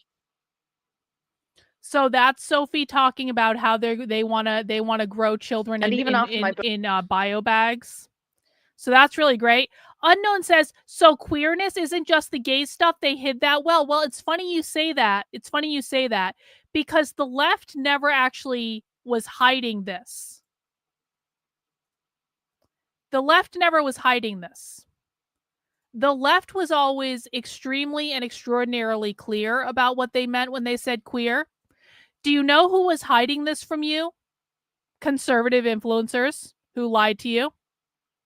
Because the left has been clear from the very beginning that queer has nothing to do with being gay. Queer has nothing to do with being trans. Queer is about abolishing capitalism. Listen. Queer is the abnormal, the strange, the dangerous. Queer involves our sexuality and our gender, but so much more. It is our desire and fantasies, and more still. Queer is the cohesion of everything in conflict with the heterosexual capitalist world. Queer is a total rejection of the regime. Oh, what was that? What was that? Queer is the cohesion of everything in conflict with the heterosexual sexual capitalist world. When they say heterosexual, they don't mean a man and a woman, by the way. They mean normal. But I thought queer was a Gnostic sex cult. According to James Lindsay and Logan Lansing, in their book that they just published, the lipstick that James Lindsay went all over conservative media to talk about, they swore that queer was a Gnostic sex cult. In fact, Logan Lansing bragged proudly on Twitter that when they were talking about queer in their book, they didn't even use the word capitalism because Logan Lansing is convinced, along with James Lindsay, that queer has nothing to do with capitalism. Hang on, we're doing the lipstick. Hang on. They promised, guys. They pinky sweared. They said, pinky swear, trust us, bro. No, it's not a sexual orientation. They literally just told you that. Open your ears. Listen. Stop making shit up, bro. If you make shit up, you're no different than Logan Lansing and James Lindsay. So true. Stop making shit up and listen to what they're telling you. Again, one more time. But so much more. It is our desire and fantasies. In fact, what did they just say there? Queer involves our sexuality and our gender, but it is so much more. They're literally saying it to you. This is not just about, like, I mean, maybe being gay and trans can be like a part of it for some people, although you don't need to be gay or trans to be queer. You can be a straight, cis, white man. This is just me ranting. Let's keep going. Chapter 5. See, we've always been the other, the alien, the criminal. The story of queers in this civilization has always been the narrative of the sexual deviant, the red lipstick, the constitutional psychopathic inferior, the traitor, the freak, I feel like the it's not moral as bright. imbecile. What happened? We've been excluded at the border from labor, from familial It's not ties. as bright as it was back then. We've been excluded at the border from labor. That's the reference to capitalism.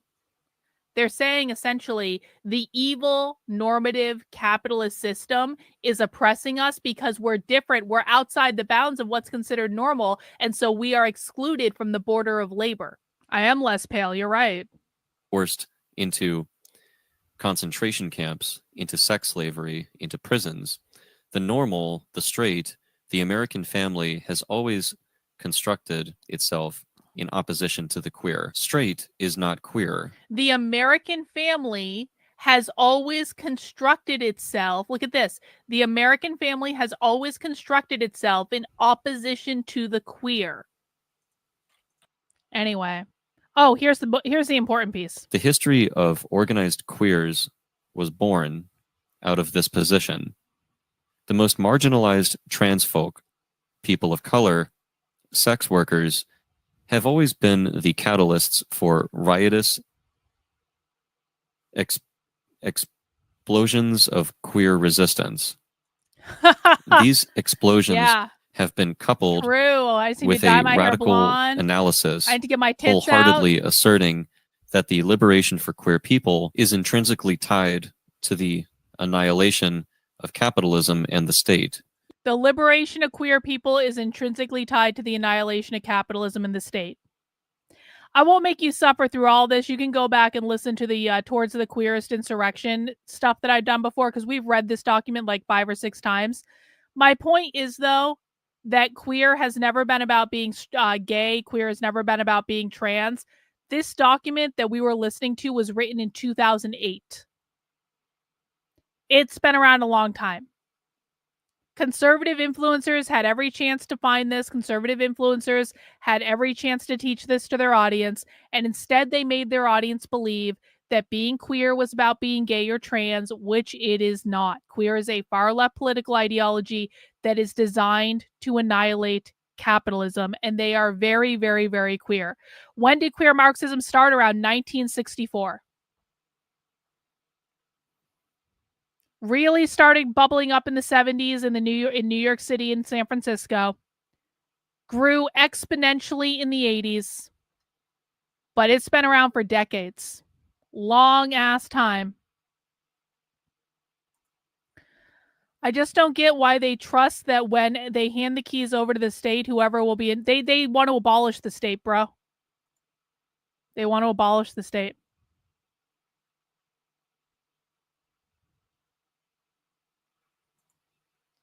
They use the same words with different meanings. Well, no. It's not even that. They do that, but the bigger problem is the right doesn't take the time to understand what the left means when they say things. So if the right actually just took 2 seconds to investigate these things, I mean, listen, do I have the document linked here?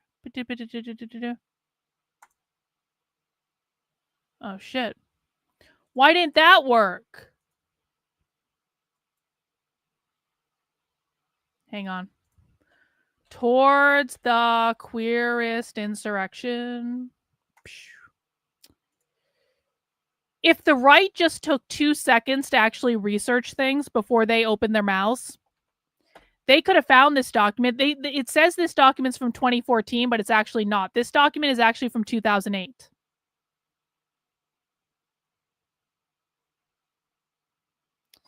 The history of organized queers has always been born out of this position. The most marginalized trans folks, people of color, sex workers have always been the catalyst for riotous explosions of queer resistance.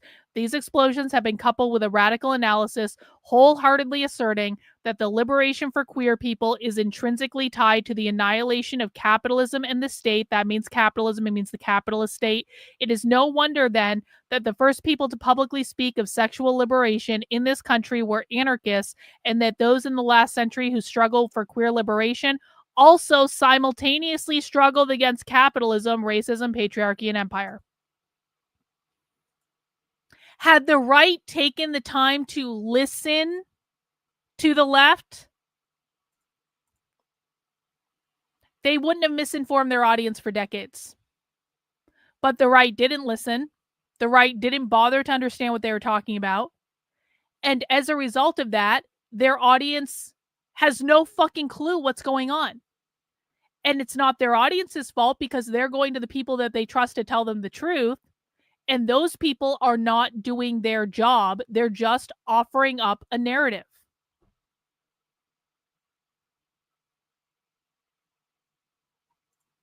Let's see. What other clips do I have?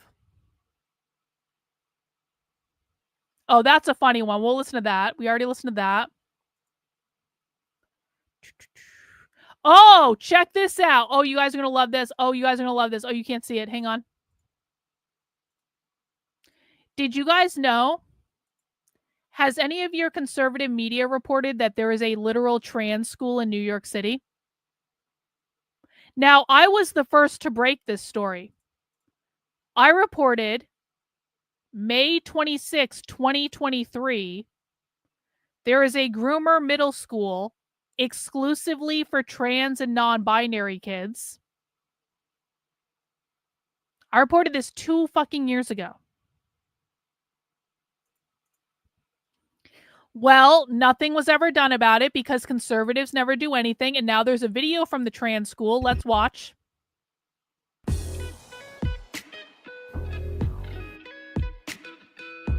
Transformative Schools is a visionary after-school program serving trans kids here in New York City. We're a team of trans and queer teachers trying to start a trans school. As far as we know, we're the only program serving LGBTQ youth in New York City under the age of 12. And the dream is to grow from an after-school program and be a middle school for trans kids, a home away from home here in New York City. The space that we're creating is one where kids feel safe and seen and understood. We've been working with students ages 9 to 15, doing classes everything from engineering to yoga to computer coding to art. We also do a bunch of policy and advocacy work. We've gotten involved with the Community Education Council, which is New York City's version of a school board, and we're showing up at those school board meetings and protecting trans kids and building community, and I feel very proud of that work. And also seeing the parents feeling the support of having a space that oftentimes these kids don't have in their schools. is really important for us. Visibility matters so much. When kids see you, they understand that your existence is enough because you're here, and them being able to see you means that they get to exist and they get to see themselves become doctors, become teachers, become activists, become whatever it is that they want to. If they don't have anyone that they can see doing this work and being alive and doing this work, then they don't know that their futures are possibilities. And so we are their possibility models. I think we live in a scary time in the world right now, in that trans people, particularly trans kids, are under attack. And I am incredibly proud to be able to do all this work to try and stand up for them and try and make their lives easier. Trans kids deserve trans schools. Did you ever hear about that on conservative media? No. No, you didn't. No, you didn't. No, you didn't, because they never reported it. They never reported it. Hey, you want to listen to teachers in Vermont talk about how they're openly going to defy the Trump administration? Check this out. There's a question in the chat. Can you comment on the Trump executive order regarding only teaching the gender binary and how you're going to make sure students have a different perspective? We have a gender inclusivity policy that covers that, and we follow our policies, our Vermont policies, our school policies. Our board has said already we are doing what we believe is right. Again, there's no price on students' lives, and so because we have those policies in place, anti-racism one and the gender inclusivity one, that covers all those pieces about transgender students being able to use whichever bathrooms they want. The locker room's the same thing, like that's all in there. And we knew this stuff was coming. So it was like, let's get this done. And so we have those pieces. So if people are asking, we're like, no, we follow our policies. These are board policies. If you want us to revisit, you can, but like, we have to uphold these. And so we have that in place, which I think is helpful in terms of all the Trump stuff coming down, that we're like, no, we're still doing what we believe is right. And we have our backing through policies. And Julia, this is an example of supportive leadership, maybe. It sounds like your admin team did not even consider following that executive order. No. Mm-mm. And that, again, was with the superintendent being like, nope, we're not. There's no reason for us to. And he hasn't even done anything. It was just the fear of losing money.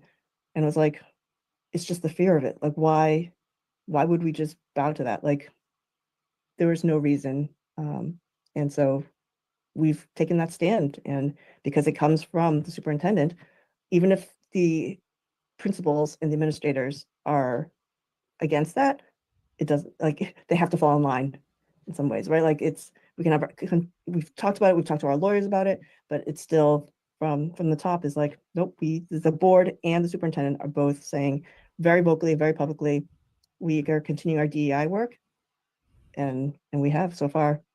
I mean, things could still change, things could get really bad, but we're continuing and we've been okay. So and then I think there's a courage piece also, where if we're not the only school doing that, if other schools are doing that as well, then we're feeling safer, right? There's like, in numbers, it's, if we can do it and you can do it, then all of a sudden, like, we're all doing this. All of Vermont is doing this.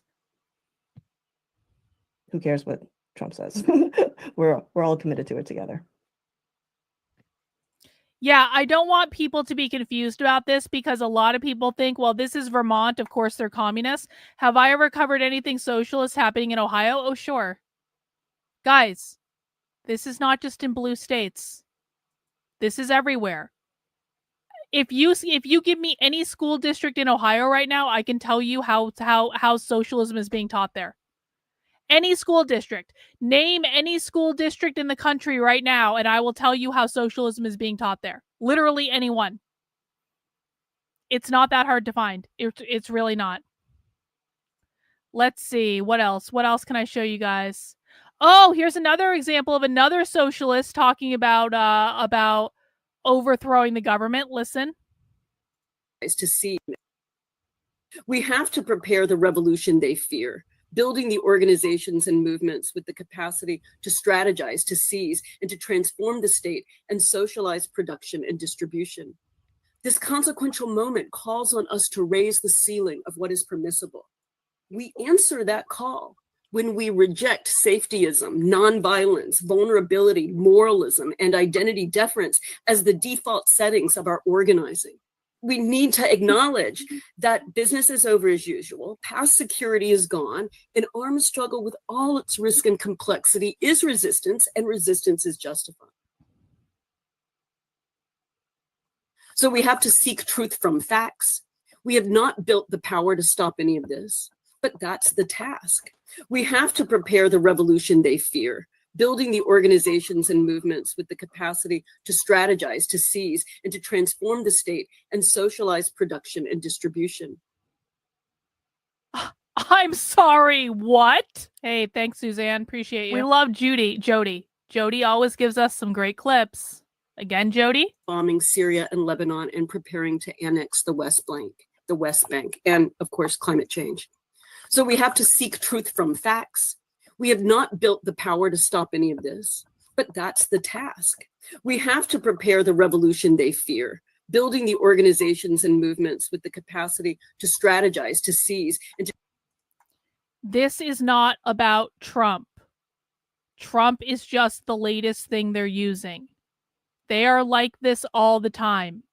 I have Jody saying almost identical things on video from before Trump took office. This is not about Trump. This is not about Obama. They don't support Trump. They don't support Obama. They never supported Obama. They do not believe Obama is a socialist or a communist. These are communists. These are not Democrats. To transform the state and socialize production and distribution. The rejection. So the communists are telling you flat out, they are building the revolution that you fear in order to commandeer the means of production and overthrow the state. They're not being secretive about it. Of the status quo is already here. That's actually a really good point. So it's like, again, it's like I'm talking to myself in the past about making, I made a really good point just then, because this is another thing I hear all the time from conservatives. They're like, if they want to do this stuff, then why don't they say it? They literally do. They say this all the time. They like, how many socialists do I have on video literally talking about overthrowing the federal government? Like, I have multiple socialists across multiple different communist organizations that don't work together that are all talking about the same thing. They're all saying they want to overthrow the federal government. And it's like, how many videos do I have to show people to get them to understand that this is what they want? And every time I show one of these videos, I will inevitably have conservatives in my replies going, yeah, I bet they voted for Kamala.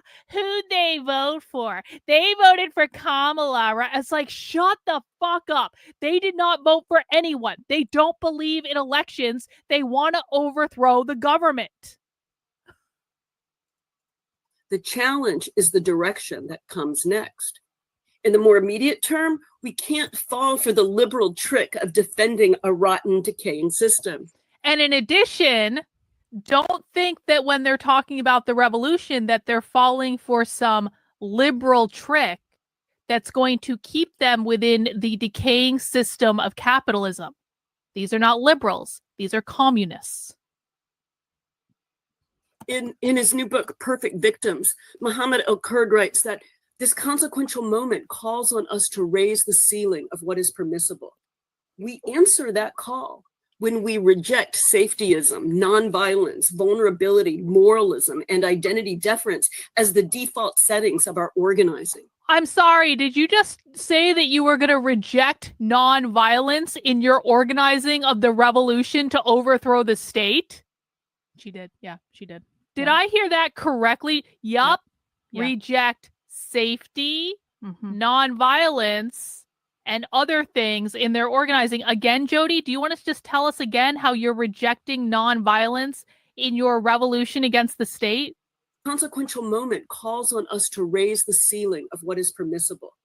We answer that call when we reject safetyism, nonviolence, vulnerability, moralism, and identity deference as the default setting. Why aren't they being charged? Hey, that's a really good question. Do you know who you should be asking that question to? People who work in the government. Do you think I haven't sent this stuff to people who work in the government? Oh, I have. I have literally sent this stuff to everyone. I have sent it to every conservative influencer that I can think of, and most of them don't give a fuck. I have sent this to people who are very, very, very high up in the Trump administration, and they don't give a fuck. Do you want to know why? It doesn't support their narrative. So why haven't they been charged? I don't know, man. Maybe Trump is just too busy trying to root out the vicious beast of anti-Semitism on college campuses. Maybe they're too busy trying to craft a narrative to make it palatable for them to go to war with Iran on behalf of Israel. Maybe they're just too distracted by things that don't matter, and they don't give a flying fuck if it... I've sent it to people who outrank Kash Patel. Kash Patel doesn't give a fuck. Kash Patel doesn't know anything about this. So if you guys want them to know about it, send it to them. Because it is a giant waste of my time to send it to them. They never do anything. I've been doing this for years. I've been uncovering videos like this for years. They never do anything. Nothing. Of our organizing. Embracing weakness is not the way to build strength. It's not the path to revolution, even if it is a well-worn path to academic recognition. Wow. If we believe our analyses, something Charisse Burden-Stelly always calls for, then we need to acknowledge that business is over as usual, past security is gone, an armed struggle with all its risk and complexity is resistance, and resistance is justified. For all the people who think the left doesn't have guns, we have all the guns, the left doesn't have guns. Let's listen to what Jody says just here. Listen. That business is over as usual, past security is gone, an armed struggle with all its risk and complexity is resistance. An armed struggle with all its risk and complexity is resistance. They're talking about forming organizations to elicit their revolution against the state. They're talking about explicit rejection of nonviolence, and they're talking about an armed struggle.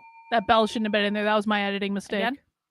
Security is gone. An armed struggle with all its risk and complexity is resistance. An armed struggle with all its risk and complexity is resistance. Is everyone clear on why we actually sit down and listen to what socialists say now? Even when it's boring, even when you don't want to listen, because when you sit down and you just let them talk, magically you get clips of them talking about organizing a revolution in which they're rejecting nonviolence in order to engage in an armed struggle to overthrow the state. Let's just get that whole clip, just from the very beginning. I want people to hear all of this from the beginning. And I'm not going to interrupt. You're just going to listen. Tommy's getting put in timeout because Kenneth has status. The West Bank, and of course, climate change. So we have to seek truth from facts. We have not built the power to stop any of this, but that's the task. We have to prepare the revolution they fear, building the organizations and movements with the capacity to strategize, to seize, and to transform the state and socialize production and distribution. The rejection of the status quo is already here. The challenge is the direction that comes next. In the more immediate term, we can't fall for the liberal trick of defending a rotten, decaying system. In his new book, Perfect Victims, Mohammed El-Kurd writes that this consequential moment calls on us to raise the... Anyway, that's basically it. Yet another clip of socialists saying they want to overthrow the federal government, and yet another opportunity for conservatives to do something that they didn't do. And this lipstick looks ridiculous on me today, and I feel bad for putting it on. I can't take it off now. It's on. You guys got me to put on this lipstick, and it doesn't match. All right. You want to watch a clip of James Lindsay being a retard? Does anyone want to watch a clip of James Lindsay being a retard? This will be like our last clip. Yeah, it goes with the hat. Yeah. It's not hot. It looks awful. So, as an example of how conservative influencers don't know anything, this is a time when there were a bunch of us that, you know what, should I do like one of these? I should do like one of those. That's actually kind of hot. I have lipstick all over my hands. That's it. That's it. That's what we need. We need smeared lipstick. There we go. Okay. That was a fun game. That was fun. That was fun.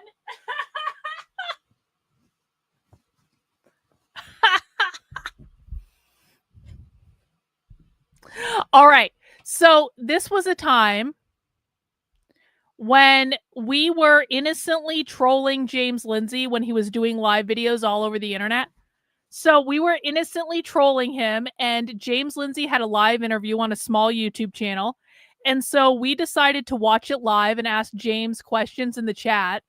And James Lindsay really doesn't like it when my audience asks questions in the chat because my audience is about 8,000 times smarter than he is. And so watch what happened when we were innocently asking James Lindsay questions in the chat. And this should tell you everything you need to know about the right.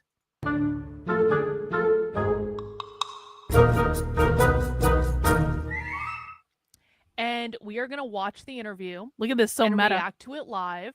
And if some of you want to, and this is not a requirement, I'm just going to sit here and there we go. Watch and talk about what I think.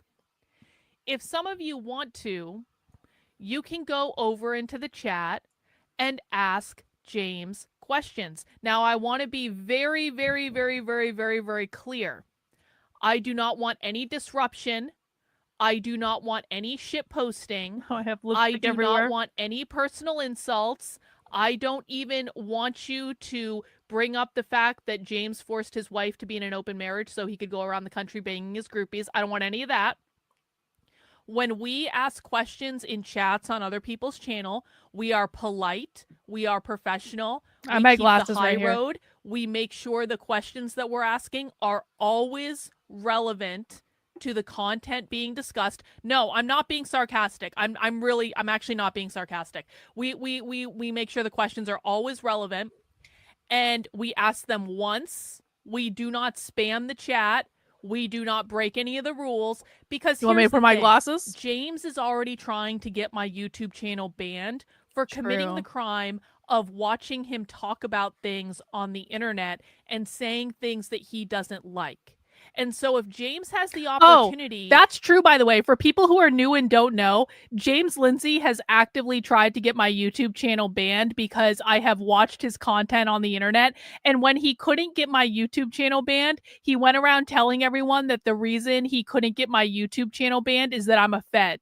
And I'm pretty sure he's going to say that in this. So if anyone has questions about James Lindsay being just like an absurd person, I teach about socialism and communism on the internet, and he's literally tried to get me banned off this platform because I said things that he didn't like. To get my YouTube channel banned because of the behavior of my audience in that chat, he will do it, and I don't want to get my YouTube channel banned. We follow the rules. We're not like raiding his chat. We're not shit posting. We are not disrupting. We film the whole thing to make sure if it ever comes down to it, we have everything on video, James, so you can lie to the public. I feel like I can see better without my glasses when we ask you questions that you don't like. But really, all we are doing is asking questions that are inconvenient for James. A, because he doesn't know how to answer half of them, which proves that he's not the grand expert that he thinks he is. B, might actually expose the audience watching the conversation to more information than they would have had otherwise. So if you're going to go over, and I really mean this, guys, if I see people over in that chat that I recognize from my chat and you are disrespecting, the reason there was a long introduction to this video, you're going to see when we get into the video, but James tries to tell people that I just indiscriminately send people to stalk him and harass him. And I'm like, I did like a 3-minute monologue about Don't fucking act like retards. Don't do this. Don't do that. We're asking him relevant questions. I just want to, like, that's why there's an opening monologue to this, because I want to make it extremely and extraordinarily clear that all we were doing was asking James relevant questions about communism. That's it. We weren't talking about his private life. We weren't trolling him about stuff on the internet. We were asking him relevant questions to what he was talking about. My wishes, you are representing me over there, okay? If you disrespect my wishes in that chat, then you're gonna get banned over here, because I'm not gonna have that shit. We keep it above board. We are better than him. We know we're better than him. True. We don't need to act like unhinged hooligans. A few moments later. So we do have a chat though. I wanted to from Reagan in the a question in the chat. So speaking of Canada, can you tell us anything about the Revolutionary Communist Party? Yeah, the RCP that has been organizing in Canada. Do it.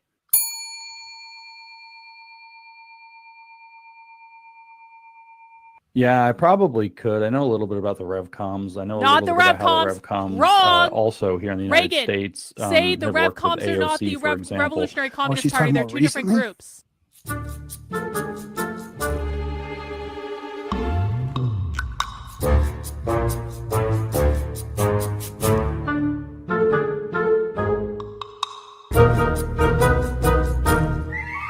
But yes, the RevComs are this really strange offshoot of the communists. Communists actually themselves don't claim the RevComs. Completely wrong. They say that it's a Reagan, weird cult. the There's an offshoot. I'd have to Revolutionary go back and Communist read Party in Canada is about them not again the to remember what RevComs. the They're deal is two if we don't different agree with groups. each other.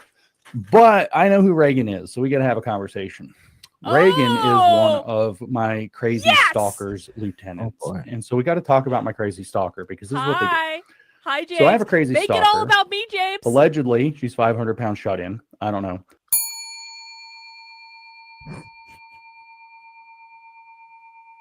No. She sends Video people right every now. time I do a live stream to come to all of my stuff and harass and put these questions to try to get me to say things, because they got some weird sadomasochistic dominance thing going on, some weird sex cult they're running. I don't know.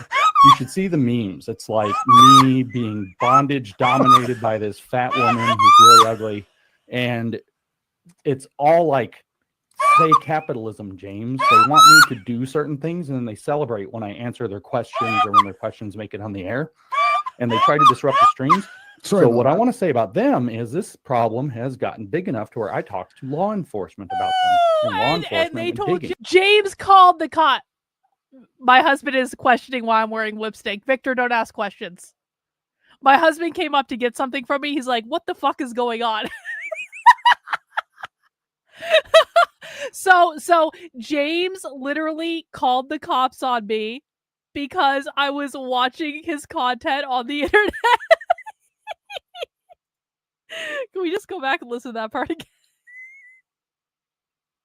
And James is about to say that the cops told him that I'm a Fed. Watch this. They want me to do certain things, and then they celebrate when I answer their questions or when their questions make it on the air, and they try to disrupt the streams. So what I want to say about them is this problem has gotten big enough to where I talked to law enforcement about them. And law enforcement they went told digging. you nothing. And law enforcement came back and said, well, these people violate terms of service like this, because what she's doing right now is violating terms of service. She's Asking probably you questions co-streaming is your not violating content terms of on her service, channel, which is James. against YouTube terms of service. And she keeps getting reported for it, but she never gets kicked off. He's going to call me a And Fed. so he said, He's I gonna call can't me a explain Fed. this for certain, but I'm pretty sure there are very few explanations for why somebody's account would be allowed to violate not terms of service. violating So much terms in the of most service to common, ask you questions, most likely asshole. option is that this woman is a confidential informant, aka That a is Fed. such Now, you say, bullshit. well, I'm who a would Fed. want a 500-pound shut-in as a Fed who does all of this weird shit on the internet and has You guys know that I'm a 500-pound shut-in, apparently. I'm a 500-pound shut-in that's on video all the time. an obsession? Could you imagine being her FBI Look handler? at how far he's going off about me. He's got to be screaming, like, leave James alone. Leave James alone. Oh my God, could you just do something different one day? But what this woman has done in the past few months, allegedly under the auspices of getting my attention, has gone full groiper, claims she loves Hitler, claims I that never she's said I loved super Hitler. racist and all of these No, terrible things, uses wrong. the N-word with the hard R, puts out all this pro-Hitler I've done stuff. that Hitler was twice. right, blah, blah, blah. Because she's been ingratiating herself to the Groyper group. In the last couple of She months, went I've been on a talking to the road trip Groypers with for one over... of the Groypers. She flew across country. Married woman flies across country to go on a road trip I with this did. alcohol. James is obsessed with the fact that I went on a road trip with a Groyper last November, which was just like an innocent, fun thing because we liked hanging out with each other and that was like it. But James is now complaining that I went on a road trip with a Groyper, which quite frankly is really none of his fucking business. I don't know why he's so concerned about who I spend time with and who I'm friends with. Loser that goes by Siggy Friend. They make it partway across the country. It all falls apart. Mentioned? Why would this happen? Oh wait, she's probably a confidential informant who's trying to get Groypers to go to jail, like she got Jay Sixers probably to go to jail, who she probably was the first. That's where that probably started. Yeah, James is saying like So what they tried to say was, so I was at January 6th. I got interviewed by the FBI over January 6th, and James started this whole rumor about me where he was like, she never even got interviewed by the FBI. And I was like, I sure as shit fucking did. I had to pay $2,000 for a lawyer. Yeah, I'm the stalker, but James knows who I go on vacation with. If you don't know what a Groyper is, don't worry. Groyper is a follower of Nick Fuentes. I happen to be friendly with Nick Fuentes. I'm friendly with the Groypers. I'm friends with some of the Groypers. I went on a road trip. But James is upset with me going on a road trip. Like, what the fuck? We don't know the details. What I just said is all speculative. But Yes, I don't it is answer all questions from speculative. Okay, good to know. I was wondering why the chat was so full today. Yeah, so that's a tactic that they use. It's also a violation of terms of service. It's not, James. It's not, The tactic actually. is to make it so that it's so unpleasant for people who host me to host me that they won't host me again. We literally just asked you about the Revolutionary Communist Party of Canada. I never look at the comments, and except you went on an when people send me screenshots of what these people are doing, I've literally never see any of it. Yeah, you but it's been definitely going on never for see months any of and it. months, years actually. Over a Some year and a weird half, yeah. sexual obsession and like A sexual you. obsession. Oh. Sorry, James. Yeah, I it really is don't weird wanna because fuck that you. definitely, we never have that kind of activity in here. So they're definitely following you around. Yeah. Again, We haven't stalked James in a while. Anyway, I just thought that would be a fun clip for people to see if you were new to the James Lindsay nonsense. And so that was just for fun. Just for fun. That's it. Why do we care about him? James Lindsay has over 500,000 followers on Twitter. And James Lindsay has been lifted up by Turning Point USA and basically all of conservative media to teach people about the left. And for years, James has lied to people about the left and has given them absurd ideas about what the left is. And so we started a war with James because James was not teaching people basic things about the left. And then James decided to start defaming me and smearing me publicly. And then I became friends with James Lindsay's stepdaughter, who told me and many other people that James is in an open relationship with with her mother, not his mother. Oh my gosh. James Lindsay's stepdaughter said that James is in an open relationship with her mother because James wants to be able to fuck his groupies at his Moms for Liberty events all over the country. And so we took advantage of that and James lost it. Anyway, we care about him because he misinforms people about the left and he lies about people all the time. That's why. We never would have started following James around the internet had James not been lying to millions of people about the left. That's the beginning and the end of it, really. Anyway, I'm about done. I'm about done complaining. I have no voice left. My voice is gone. I can barely talk. I'm wearing lipstick for some weird reason. It looks weird. You guys convinced me to smear it at some point because men like that, apparently. I don't even know. I don't care. My husband is even confused about what's going on. That's all I really have to say. So, yeah. Yep. Everything sucks and everyone sucks and no one understands the left and I have nothing else to say. And we will do something tomorrow for happy hour and I'll drink some beer on stream and it'll be fun. No, Groypers and MGTOW are not the same group. Groypers, well, I guess some, no, I don't know that I would say Groypers or MGTOW. Groypers get married and have kids. Generally. Yeah, my husband came up looking for something. He's like, he points at me like this. He didn't want to be on camera. He was like, I'm like, don't worry about it. Yeah, he wants to smear it. Maybe he was just confused. Maybe. All right, that's all I have. I'm done complaining on the internet. I'm gonna go not complain on the internet. I will see you guys tomorrow. Let me change my background back to the normal one. There we go. All right.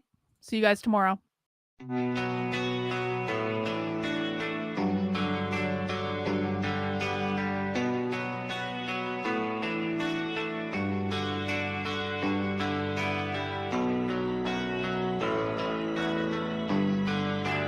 How are you feeling?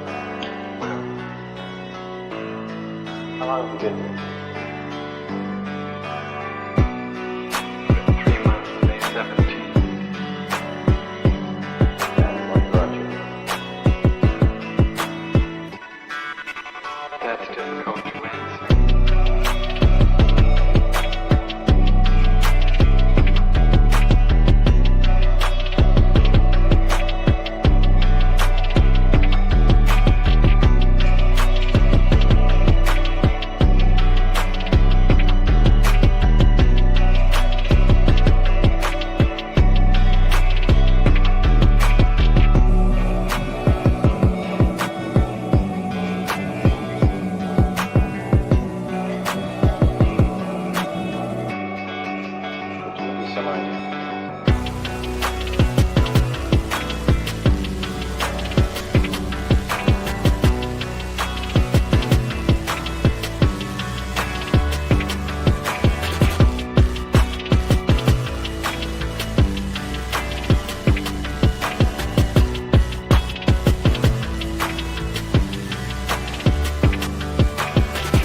I'm not clear. How is it that playing the piano for people has eventually resulted in your being here in the hospital?